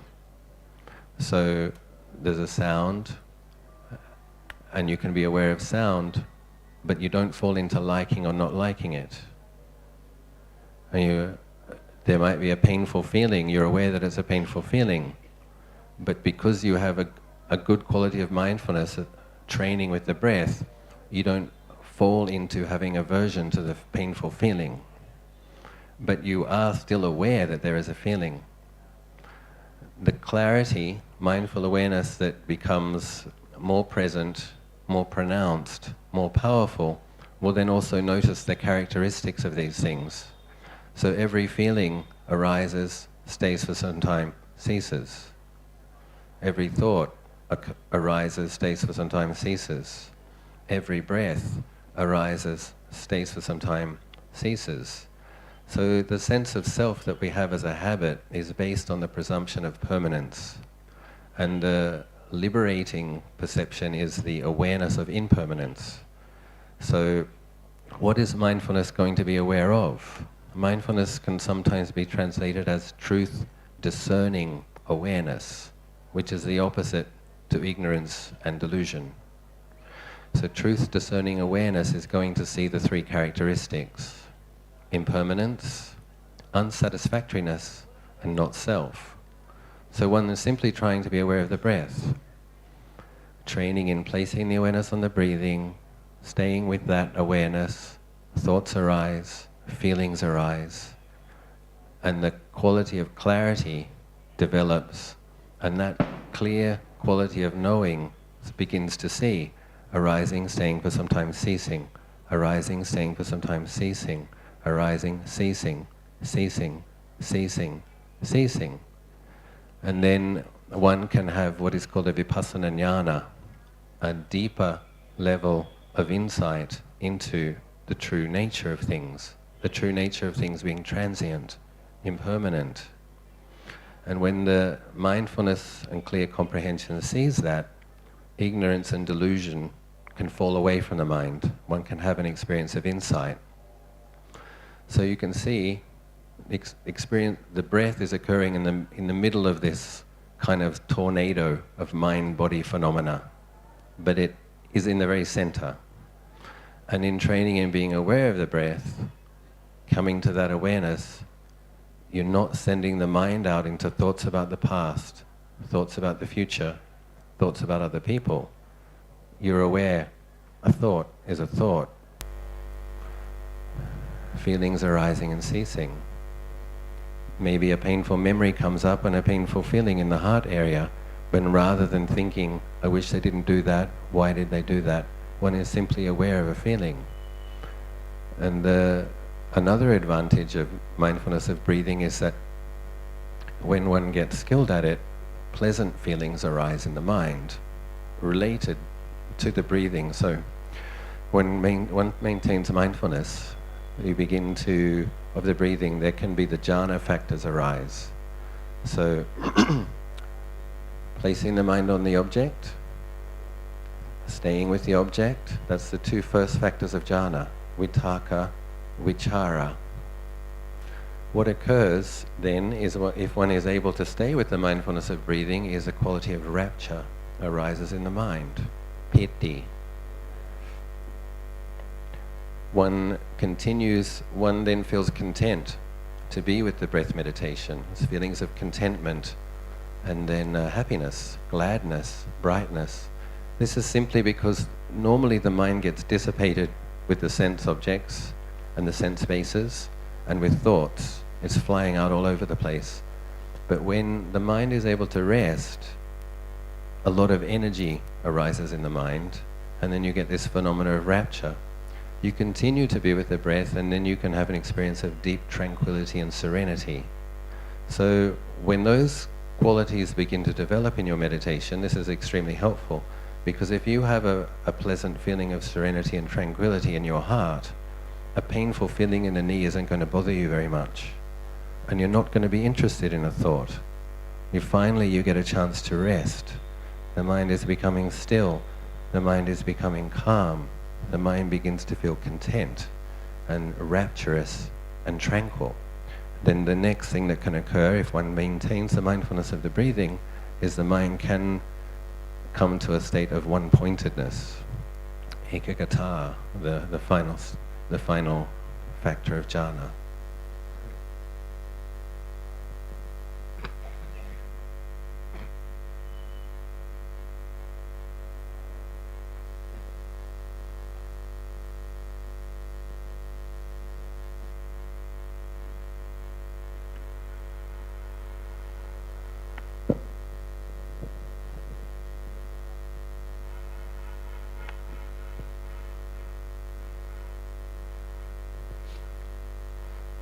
तो अजान एक important महत्वपूर्ण सूत्र के बारे में बता रहे हैं, आनापान सती सूत्र। आनापान सती सूत्र में कहा है कि हमको सांस के सजगता को डेवलप करने से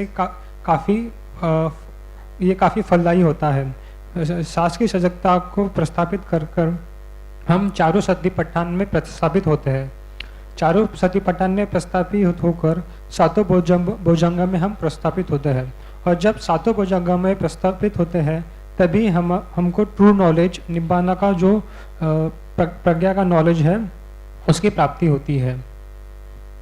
तो इस तरीके से सांस के प्रति सजग रहते हुए चारों सतिपट्ठान की पूर्ति करते हुए हम मन के जो अविद्या है उससे पूरी तरह से बाहर निकल सकते हैं।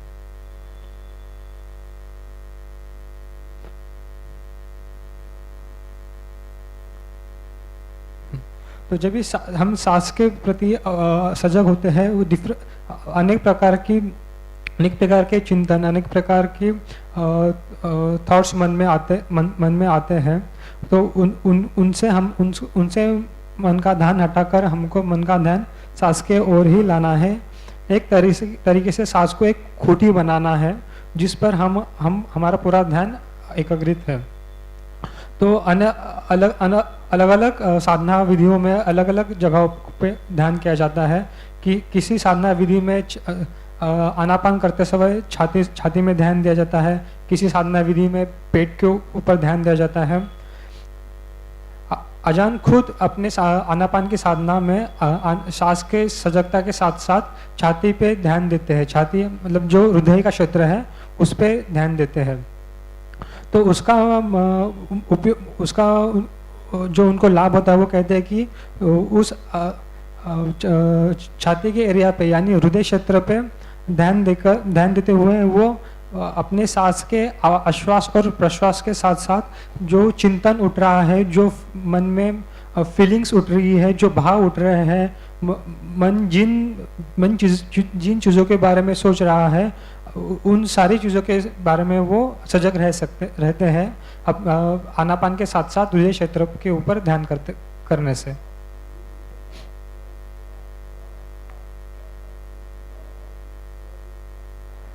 तो जब हम आनापान की साधना का काफ़ी देर तक और काफ़ी गहराई तक अभ्यास करते हैं तो हमारी मन की क्लैरिटी और अच्छी होती है।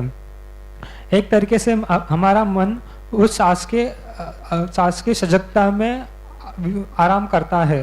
तो उस समय हमारे घुटनों में दर्द और बाकी जो भी परेशानियां हैं उसमें हमारा मन नहीं जाता, तो बल्कि जो सांस के अवेयरनेस से जो शांति मिली है उसमें एक तरीके से वो आराम करता है।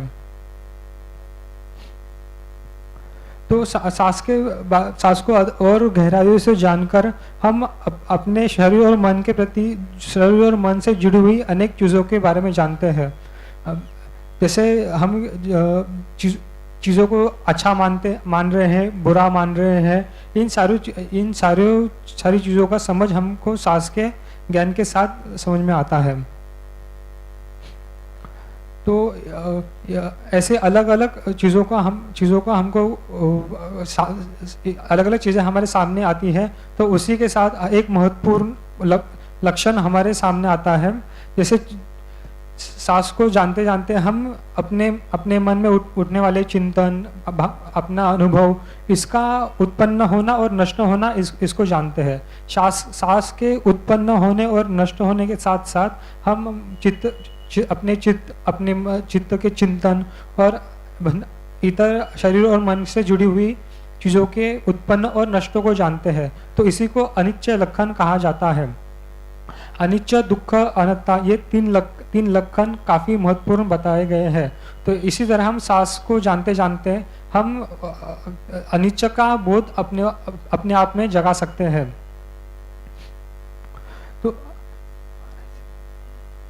तो ये सांस की जानकारी रखते जो अनित्य के बारे में हम जान रहे हैं, जो उत्पन्न होना और नष्ट होना, इस प्रक्रिया को हम जान रहे हैं, इसी को विपश्यना कहते हैं। इस विपश्यना के अभ्यास से जो अज्ञान है, मन की जो अविद्या है वो दूर होती है। तो हम अपने मन को केवल सांस के ओर एकाग्र करते हुए करके हमारे मन को बाहर अन्य विषयों से जाने से रोकते हैं। जैसे हम अब बैठकर ध्यान करने लगे तो हमारा मन भूतकाल में जाता है, भविष्य काल में जाता है, अलग अलग विचारों में जाता है। तो ये हम एक प्राणी होने की वजह से हमारा मन का ये स्वभाव ही है, उसका एक नैसर्गिक स्वभाव है कि वो भूतकाल में जाएगा, भविष्य काल में जाएगा, अलग अलग चीज़ों का चिंतन करेगा। लेकिन हमको अपने सांस के आवागमन पे ही ध्यान एकाग्रित करना है। तो जब हम काफ़ी देर तक सांस के आश्वास प्रश्वास को जान रहे हैं तो हमारी एकाग्रता बढ़ती है और एक तरीके से हमको हमारे ध्यान में प्रीति और प्रमोद का अनुभव होता है। जब बहुत दीर्घकालीन काल तक हमारी मन की एकाग्रता बनी रहती है और हमारा जो कर्मठान है, जो ऑब्जेक्ट ऑफ मेडिटेशन है, उसमें हमारा मन काफ़ी देर तक रहने से हमको झानास का अनुभूति होती है। तो इस झानास में हमारा जो एकाग्रता का विषय है उसमें मन काफ़ी देर तक रहता है। हमारा मन हमारे ध्यान के आलम्बन से दूर न जाकर सिर्फ अपने ध्यान के आलम्बन पे ही रहता है और इस कारण से हमको प्रीति और प्रमोद और सुख का अनुभव होता है।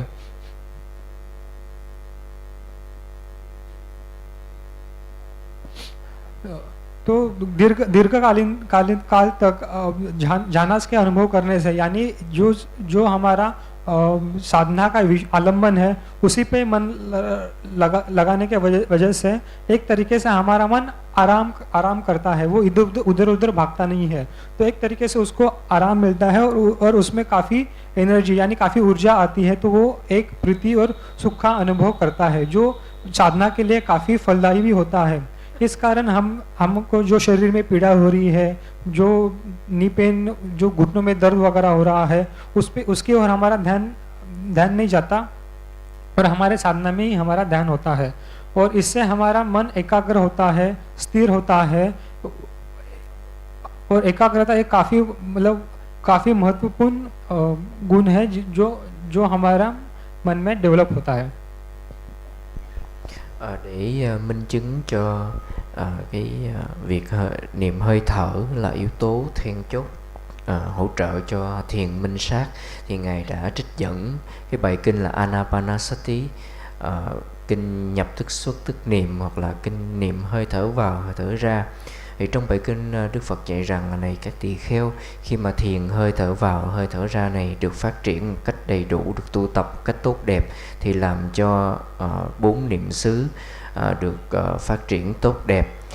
Khi thiền hơi thở vào hơi thở ra này được phát triển một cách tốt đẹp, được tu tập một cách tốt đẹp, thì làm cho 7 giác chi được phát triển một cách tốt đẹp. Và khi thiền hơi thở vào hơi thở ra này được phát triển một cách tốt đẹp, tu tập tốt đẹp, thì sẽ làm phát sanh thắng trí, giải thoát, giác ngộ, niết bàn. Thắng trí ở đây là chỉ cho cái trí tuệ hiểu được cái trạng thái tịch tịnh của niết bàn, ngược với lại vô minh, với lại si mê. Ở trong bài kinh thì Đức Phật dạy rằng cái phương pháp thiền hơi thở vào hơi thở ra như thế nào. Chúng ta ngồi xếp bằng, lưng thẳng và nhận biết được hơi thở vào và hơi thở ra của mình. Và trong khi mà nhận biết cái hơi thở đó thì chúng ta sẽ nhận biết được thân của mình đang ngồi thẳng lưng, đang có ngồi ngắn hay không. Và trong khi nhận biết, ta sẽ cảm nhận được những cái cảm giác nó nảy sinh từ trên thân của mình, những cái cảm giác đau nhức, những cảm giác vui sướng, thích thú, an lạc. Chúng ta cũng sẽ cảm nhận được những cái cảm giác của chính hơi thở của mình ở tại những cái điểm mà chúng ta ghi nhận, ví dụ như là nơi đầu mũi, nơi ngực, nơi bụng. Và vào những ngày chúng ta an vui, hạnh phúc thì cái cảm xúc đó nó sẽ được lồng vào, đi kèm vào trong từng hơi thở của mình. Và khi thực hành chánh niệm tỉnh giác, thì chúng ta sẽ không bị đi xa hơn cái sự nhận biết đơn thuần, không bị mắc vào thích hay là không thích những cái sự kiện nó diễn ra. Và cũng nhờ cái sự thực hành hơi thở vào hơi thở ra này, chúng ta sẽ biết được cơn đau, những cơn đau do tê chân, nhức lưng xảy ra, nhưng mà chúng ta sẽ không bị ảnh hưởng bởi những cơn đau đó. Và chúng ta sẽ thấy xa hơn. Khi một người thực hành thiền tốt đẹp sẽ đi xa hơn, sẽ thấy được cái sự sanh lên và diệt mất của tâm.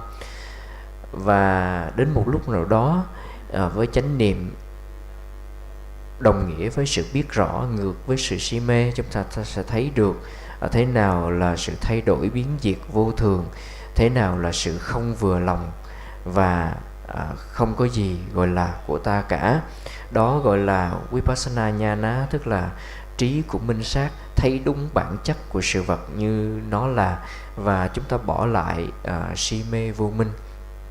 Suy nghĩ chỉ là suy nghĩ, chúng ta không đi xa hơn cái suy nghĩ đó. Khi gặp cảnh vừa lòng thì tâm hay thường bị xao động, nhưng chúng ta có chánh niệm tỉnh giác thì sẽ không có bị đi xa vào trong những cái cảnh trần.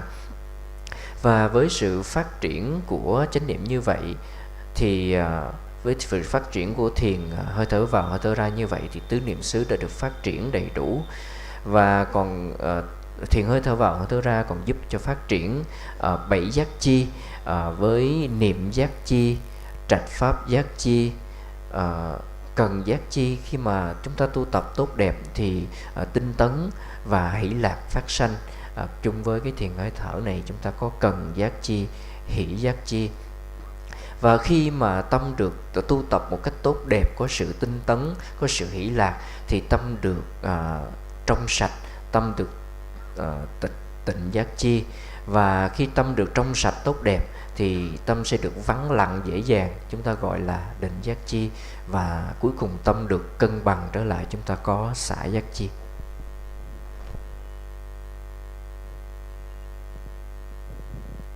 So to summarize a little bit what I've been talking about, Lord Buddha in this text, the path of discrimination, is instructing us to know phenomena in the body and the mind as the separate phenomena that they are, rather than as perceiving it as a solid and unchanging self. So that can be the five khandhas, knowing form as form, feelings, perceptions, sankharas, volition, and consciousness as consciousness, knowing the six sense bases, knowing eyes as eyes, ears, nose, tongue, body and mind, knowing these things as the separate phenomena that they are. Then in the Lord Buddha, how do we know that? So that is not something that's known as a theory, that is something that's to be known with discriminating, wise awareness. And Lord Buddha, after his liberation, reviewing the result of all of his cultivations and practices, saw that mindfulness was very central. That is the quality that enables us to know things as they really are. It's the antidote to the ignorance. And when one applies the antidote to ignorance, delusion falls away. One sees things as they are, impermanent, and as they are, not as self. Separate things coming together and performing various functions, but not actually something we have a lot of control of, not self-phenomenon. Furthermore, Lord Buddha explains that the cultivation of breath meditation in particular is very, very helpful for establishing, expanding, clarifying this quality of clear awareness. And in becoming, in training in mindfulness of breathing, one also comes to see the body as a body, feelings as feelings, dhammas as dhammas, mind objects as mind objects. And so, to be practical, it would be good if everybody had a daily breath meditation practice. And I often encourage people to begin their day with breath meditation. Many people in Thailand have a habit of meditating just before sleeping, and it tends to be a sleepy experience. And then they might have nice dreams, but it doesn't necessarily help to bring a heightened quality of clarity into your day. So if you hope to become more mindful of the 4 foundations of mindfulness, it's good to begin your day with breath meditation. Sometimes there's still some sleepiness, but in general, when we get up in the morning, the mind has rested, we've had some sleep. It can be good to do 20 minutes of chanting to wake the mind up, and then 40 minutes of sitting, just trying to be aware of an in-breath and an out-breath. Very important in this day and age to not look at your phone yet when you wake up, because this sending the mind out to other people, other places, and generating a lot of perceptions in relation to self and others. Don't start your day with that. Start your day with being aware of one breath, one in-breath and one out-breath. So possibly either turn off the phone or leave it in a different room, and just have an old-fashioned clock. You don't have to look at the time on your phone. Or you can have a clock on the wall or a clock in your meditation room, and simply set aside that time. And then after the meditation session, one then makes a determination throughout the remainder of the day. One will make an effort in being aware of what one is doing with one's body, mindfulness of the body, so you know when it's moving, you know when it's sitting, and mindfulness of mind objects, so you know what you're thinking, and you know what you're about to say. If you have a good quality of mindfulness, you might be aware that you're having unwholesome thoughts, you're about to say something unskillful. If you have a good quality of mindfulness, you're able to restrain yourself, but don't say that, and you're able to abide with that mind state until it passes away. Or you're able to pick up a wholesome mind state instead. Perhaps you develop some skillfulness in generating loving kindness, or practicing forgiveness, or accepting things as being one's karma. Various ways we can think wisely so that we are less reactive. But if we start our day with a good practice that helps us generate mindfulness, and after that session set the clear intention to train that mindfulness throughout the day, and knowing whether a mind state is wholesome or unwholesome, or sometimes they're neutral, just knowing feelings. Being aware of feelings is very important, because sometimes we just know we're irritated, we're in a bad mood, you're angry at somebody, but you might have missed the causal factors that gave rise to that reaction. So what has probably occurred is there have been some unpleasant feelings. You heard something you didn't like, hurt feeling, angry feeling. You saw something you didn't like, disappointment, anger, self-righteousness, these kind of things. But if you have a quality of mindfulness, you're aware of seeing, you're aware of a pleasant or unpleasant feeling, you're aware of the potential to react, and you can contain the reaction. Sometimes if mindfulness is very, very good, you can not have the reaction. They're just aware of sights, aware of feelings. This is equanimity, Brahmavihara. One of wonderful benefits of cultivating a lot of mindfulness and contemplating wisely is that the things that used to upset you don't necessarily upset you anymore, because you see them as they are, and not self-phenomenon. Or you might simply see that there's no point reacting. To react wouldn't be helpful.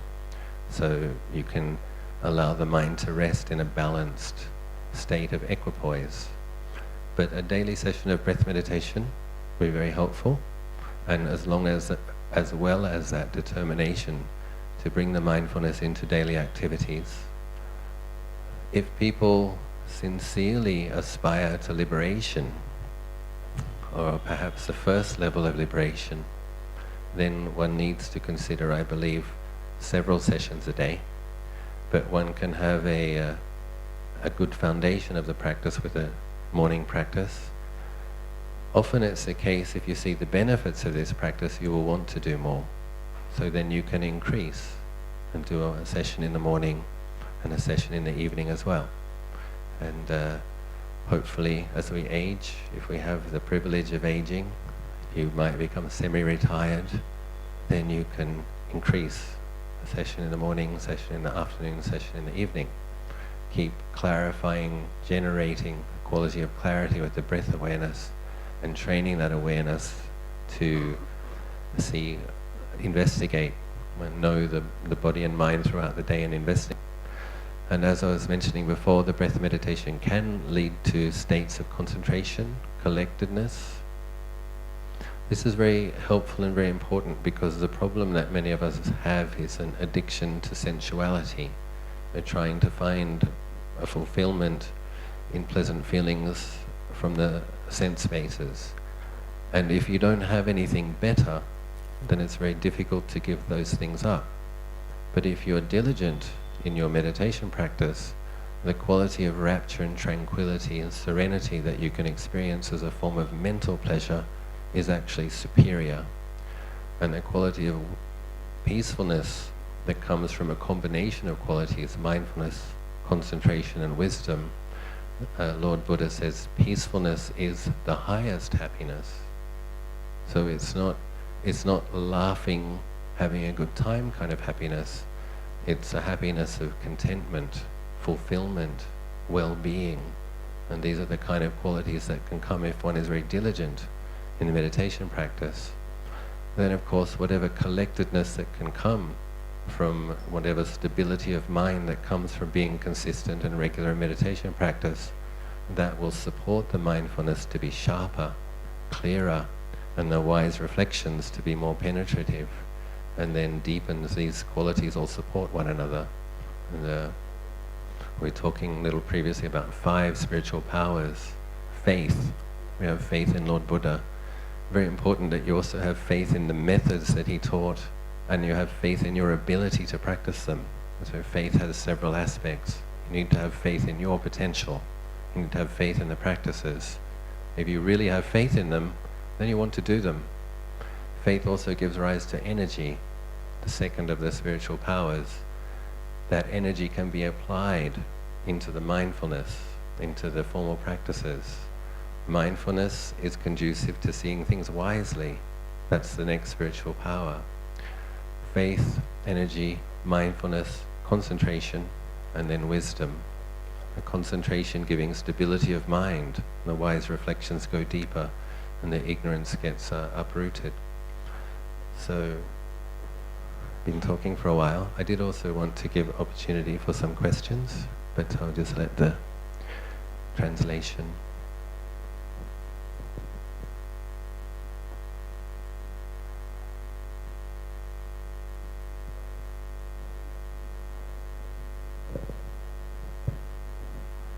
तो संक्षेप में आजान कह रहे हैं कि बुद्धा ने हमको instruction दिए हैं चीज़ों को जैसा है वैसे जानने के लिए। हमको हमारा शरीर और मन इन सबको वो जैसे है वैसे जानना है। हमको हमारा पंचखंड यानी रूप, विज्ञान, संज्ञा, संकार, इन 5 खंडों को वो जैसे है वैसे जानना है। वैसे ही हमारे षडायतन यानी हमारे 6 इंद्रिय, आँख, कान, नाक, जीभ, त्वचा, मन इत्यादि हमारे 6 इंद्रियों के भी वो जैसे हैं वैसे जानना है। तो बुद्धा ने अपने टीचिंग में माइंडफुलनेस यानी सजगता को काफ़ी महत्व दिया है। सजगता से हम अपने अज्ञान को दूर कर सकते हैं और सजगता के आधार पर हम अनिच्छा और अनात्ता ऐसे महत्वपूर्ण ज्ञान को जान सकते हैं। तो आगे आजान कह रहे हैं कि आनापान का अभ्यास करना काफ़ी लाभदायक होता है।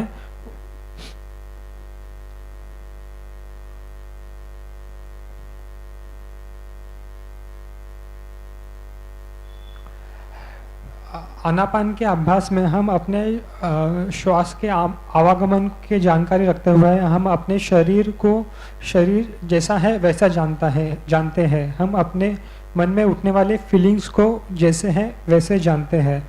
हम मन को और मन चित्त को इन चारों सतिपट्टन को जैसे हैं हम वैसे जानते हैं। तो आनापान का आनापान के हर दिन अभ्यास करने के काफ़ी बेनिफिट आजान ने कहे हैं। आजान कह रहे हैं कि अपने साधना की शुरुआत आनापान से करनी चाहिए। वो बता रहे हैं कि थाईलैंड में काफ़ी लोग रात में सोने से पहले आनापान की साधना करके ही सोने जाते हैं। तो जो 4 सतिपट्टन भगवान ने दिए हैं, कायानुपश्यना, वेदनानुपश्यना, चित्तानुपश्यना, धम्मानुपश्यना, इन चारों सतिपट्टनों को आनापान के द्वारा प्रस्थापित किया जा सकता है।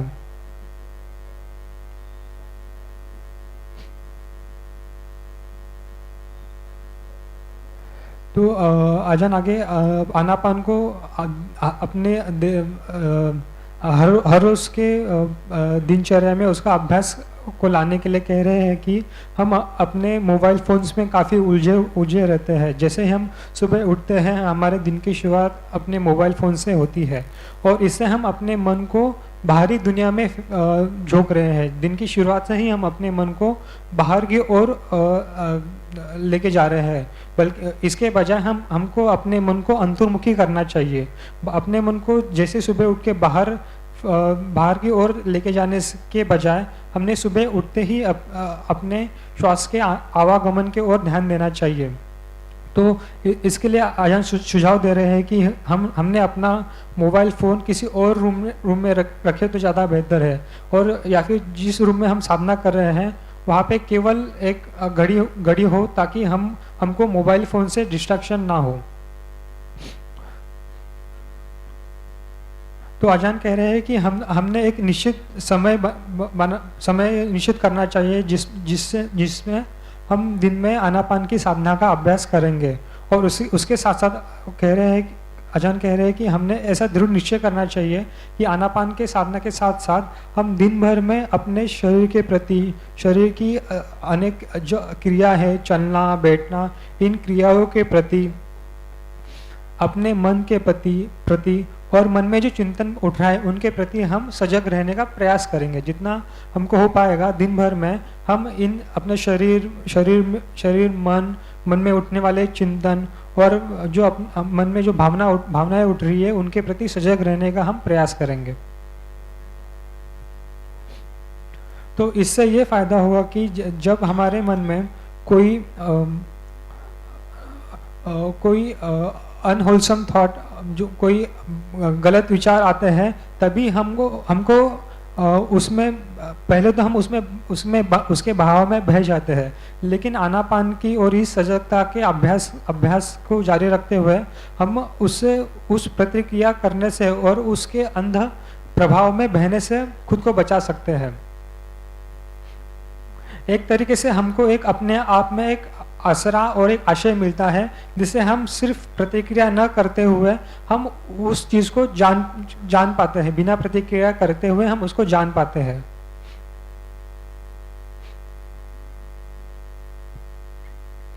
और इसी अभ्यास के द्वारा हम अनेक अच्छे जो विचार है, जैसे फॉरगिवनेस, किसी को क्षमा करना, अपने अपने कर्म को एक्सेप्ट करना, इन चीज़ों में भी हम डेवलप होते हैं।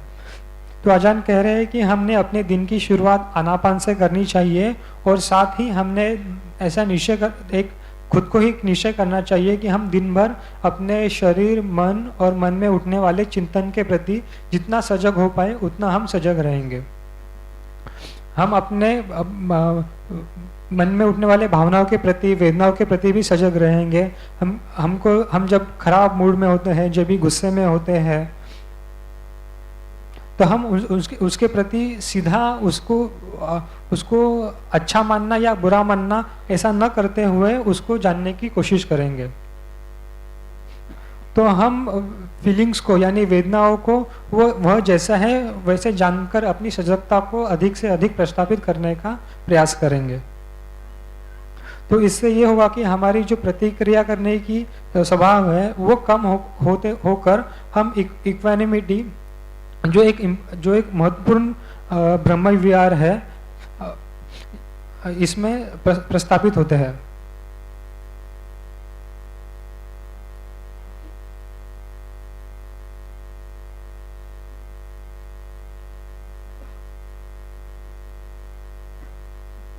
तो आगे आजान कह रहे हैं कि जिनको निब्बान के मार्ग पर आगे चलना है या फिर जिस किसी का कम से कम ये देह है कि मैं जो निर्वाण की पहली स्थिति है उसको प्राप्त करूँ, तो उन्होंने तो दिन भर में एक से अधिक साधना के सेशंस, साधना की बैठकें करनी चाहिए। और आजान कह रहे हैं कि इसका फायदा ये होता है कि जितना हम ध्यान करेंगे, जितनी साधना करेंगे, साधना का अभ्यास करेंगे, उतने उसके अच्छे फल हमको मिलते हैं।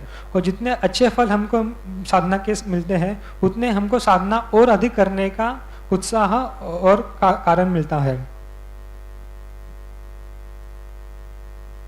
तो अजान कह रहे हैं कि हमने अपने आप को सांस को देखने, सांस के आवागमन को देखने में खुद को ट्रेन करना चाहिए। खुद को वो शिक्षा देनी चाहिए कि हम कैसे सांस के आवागमन के प्रति सजग रह पाए, और साथ ही हम अपने शरीर और मन से जुड़ी हुई सारी चीज़ों को गहराइयों से हम समझ पाए।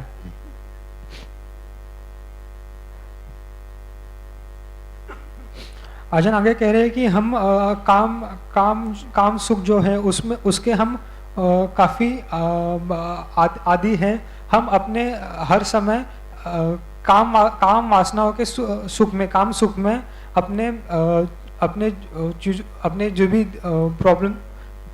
प्रॉब्लम्स का सॉल्यूशन ढूंढते हैं, और इन काम सुखों को छोड़ पाना काफ़ी मुश्किल होता है। लेकिन भगवान ने कहा है कि इन काम सुखों से भी ज़्यादा सुखकारी होता है जो शांति मिलती है, जो ध्यान से और ज्ञान से जो शांति मिलती है उसका सुख काफ़ी सर्वोपरि होता है। तो हर दिन की साधना से हमारा मन काफ़ी क्लियर का होता है, जिससे हमको शरीर और मन के प्रति काफ़ी गहराइयों से ज्ञान जागृत होता है। तो आजान फेथ के बारे में कह रहे हैं, यानी कि विश्वास के बारे में कह रहे हैं। तो हमको बुद्धा में विश्वास है, हमको बुद्धा के निर्वाण में विश्वास है, और जो अलग अलग मेथड्स, अलग अलग जो मार्ग बताए हैं उसमें विश्वास है। और इसी तरह हमको अपने आप में विश्वास होना चाहिए, हमको अपने काबिलियत पे विश्वास होना चाहिए। उसी तरह हमको अपनी जो क्षमता है कि हम साधना का अभ्यास करते हुए इस दुख चक्कर से बाहर जा सकते हैं, ये जो हमारी क्षमता है, एक क्षमता पर हमको विश्वास होना चाहिए। और इस विश्वास से हमको एक स्फूर्ति मिलेगी, और उस स्फूर्ति का उपयोग करके हम माइंडफुलनेस यानी सजगता का और अधिक से गहराइयों से अभ्यास कर पाएंगे, और इस सजगता के गहराइयों के अभ्यास से हमको ज्ञान की प्राप्ति होगी। तो एक तरीके से हमारा विश्वास से हमको स्फूर्ति मिलेगी, उस स्फूर्ति से हम ज़्यादा सजग होने का अभ्यास करेंगे, और इस सजगता के अभ्यास से हमको ज्ञान यानी ज्ञान की प्राप्ति होगी। और इसी तरह हम अपने जो अविद्या है उसको पूरी तरह से निकाल फेंकेंगे और निवारण के मार्ग पर आगे चलते रहेंगे। Ngài tóm tắt lại những gì Ngài đã đề cập trong cái bài giảng ngày hôm nay. Đức Phật dạy chúng ta phải biết rõ thân tâm của mình từ những cái phần tử nhỏ nhất, có thể biết rõ được thân tâm qua 5 uẩn, tức là sắc uẩn, thọ uẩn, tưởng uẩn, hành uẩn và thức uẩn. Hoặc là chúng ta có thể biết rõ thân tâm qua 6 căn, nhãn căn, nhĩ căn, tỷ căn, thiệt căn, thân căn và ý căn. Khi mà biết rõ hay biết đó thì gọi là chánh niệm tỉnh giác, đó là căn bản của trí tuệ. sẽ xua đuổi được cái vô minh và si mê, cũng giống như là khi đèn sáng, đem đèn sáng vào trong bóng tối thì sẽ xua đuổi được đốt bóng tối. Và khi có chánh niệm tỉnh giác thì nhận biết được tam tướng bản chất của thế gian, đó là sự thay đổi biến diệt, sự không hài lòng và không gì là của mình. Với sự phát triển tu tập của thiền hơi thở vào và hơi thở ra thì chánh niệm được phát triển ở trên 4 nền tảng, gọi là 4 niệm xứ. Và Ngài khuyên chúng ta rằng là chúng ta hãy nên thực hành chánh niệm tỉnh giác hàng ngày. Ở Thái thì người ta hay có thói quen là hành thiền trước khi ngủ, nhưng mà điều đó chưa thực sự là tốt đẹp, mà chúng ta hãy nên thực hành lúc mới vừa tỉnh giấc. Bắt đầu một ngày mới, chúng ta có thể có 20 phút để tụng kinh, sau đó thì nên bắt đầu ngày mới bằng việc hành thiền. Đừng để xem điện thoại làm vướng bận cái tâm trí của mình khi mà thức dậy, vì khi mà nhìn vào điện thoại thì tâm của mình nó sẽ bị dính mắc vào trong những cái cảnh khác nhau. Hãy bắt đầu bằng việc niệm hơi thở. Nếu quý vị có thể muốn nhìn giờ thì mình có thể nhìn vào những đồng hồ treo tường thay vì nhìn trong màn hình điện thoại, để tâm khỏi bị tác động bởi cái màn hình điện thoại đó. Và mình hãy dặn lòng mình rằng là mình hãy tỉnh giác cả ngày hôm nay, bắt đầu từ giây phút này. Khi mà mình chánh niệm tỉnh giác thì mình sẽ biết rõ mình muốn nói gì, muốn nghĩ gì, và dừng lại kịp lúc trước khi mình phát lên cái lời nói đó hoặc là hành động đó. Chúng ta hãy thay thế những cái tâm xấu xa bằng những thiện tâm, như là sự tha thứ, như là lòng từ bi đối với chúng sanh. Hãy bắt đầu ngày mới bằng sự thực hành chánh niệm tỉnh giác, biết rõ tất cả những cảm giác, những suy nghĩ, những điều trong sự suy nghĩ của mình. Hãy nhận biết sự khó chịu khi mà người xúc chạm làm cho mình khó chịu, bực bội, thì mình hãy nhận biết cái sự khó chịu đó và dừng lại kịp lúc, không đi xa hơn. Và hãy thay thế nó bằng Brahmavihara, tức là từ bi hỷ xả, gọi là tứ vô lượng tâm.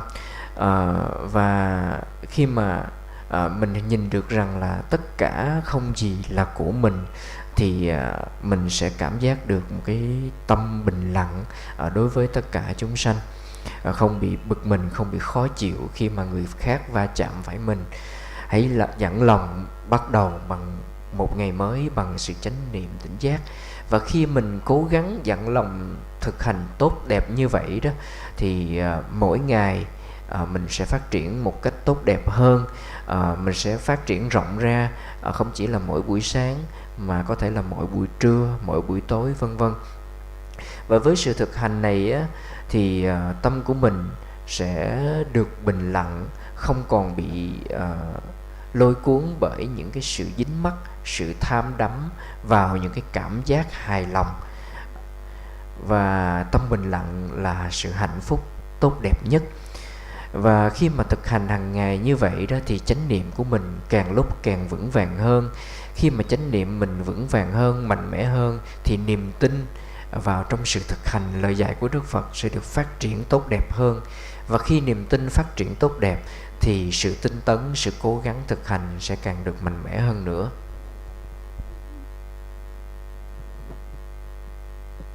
Like to end the formal Dhamma talk there. Thank you for giving the opportunity to speak on Dhamma in this most sacred place. And I also ask forgiveness of the Buddha, Dhamma and Sangha if I've made any errors. If there are any questions, I'm happy to take some.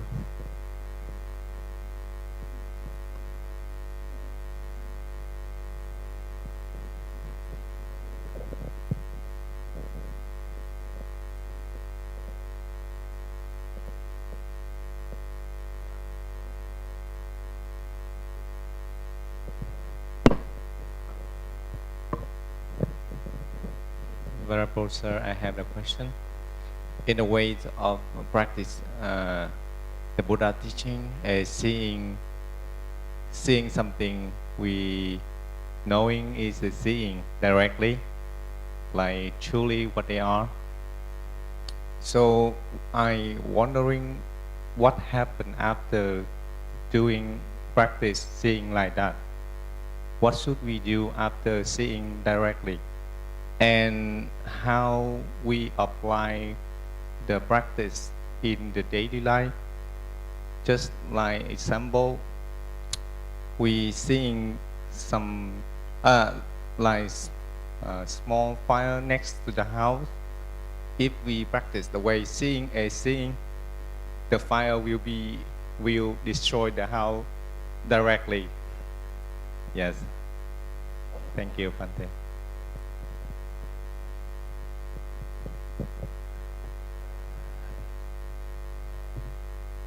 So we work with conventional reality.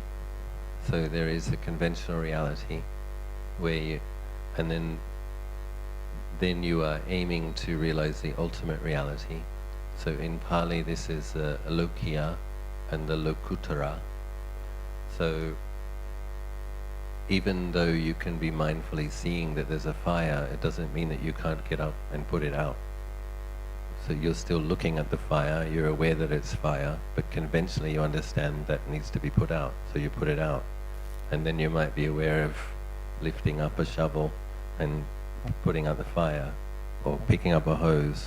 You're aware of those feelings, you see. So it's not holding on to one mindful perception. It's being mindful of things as they arise and cease.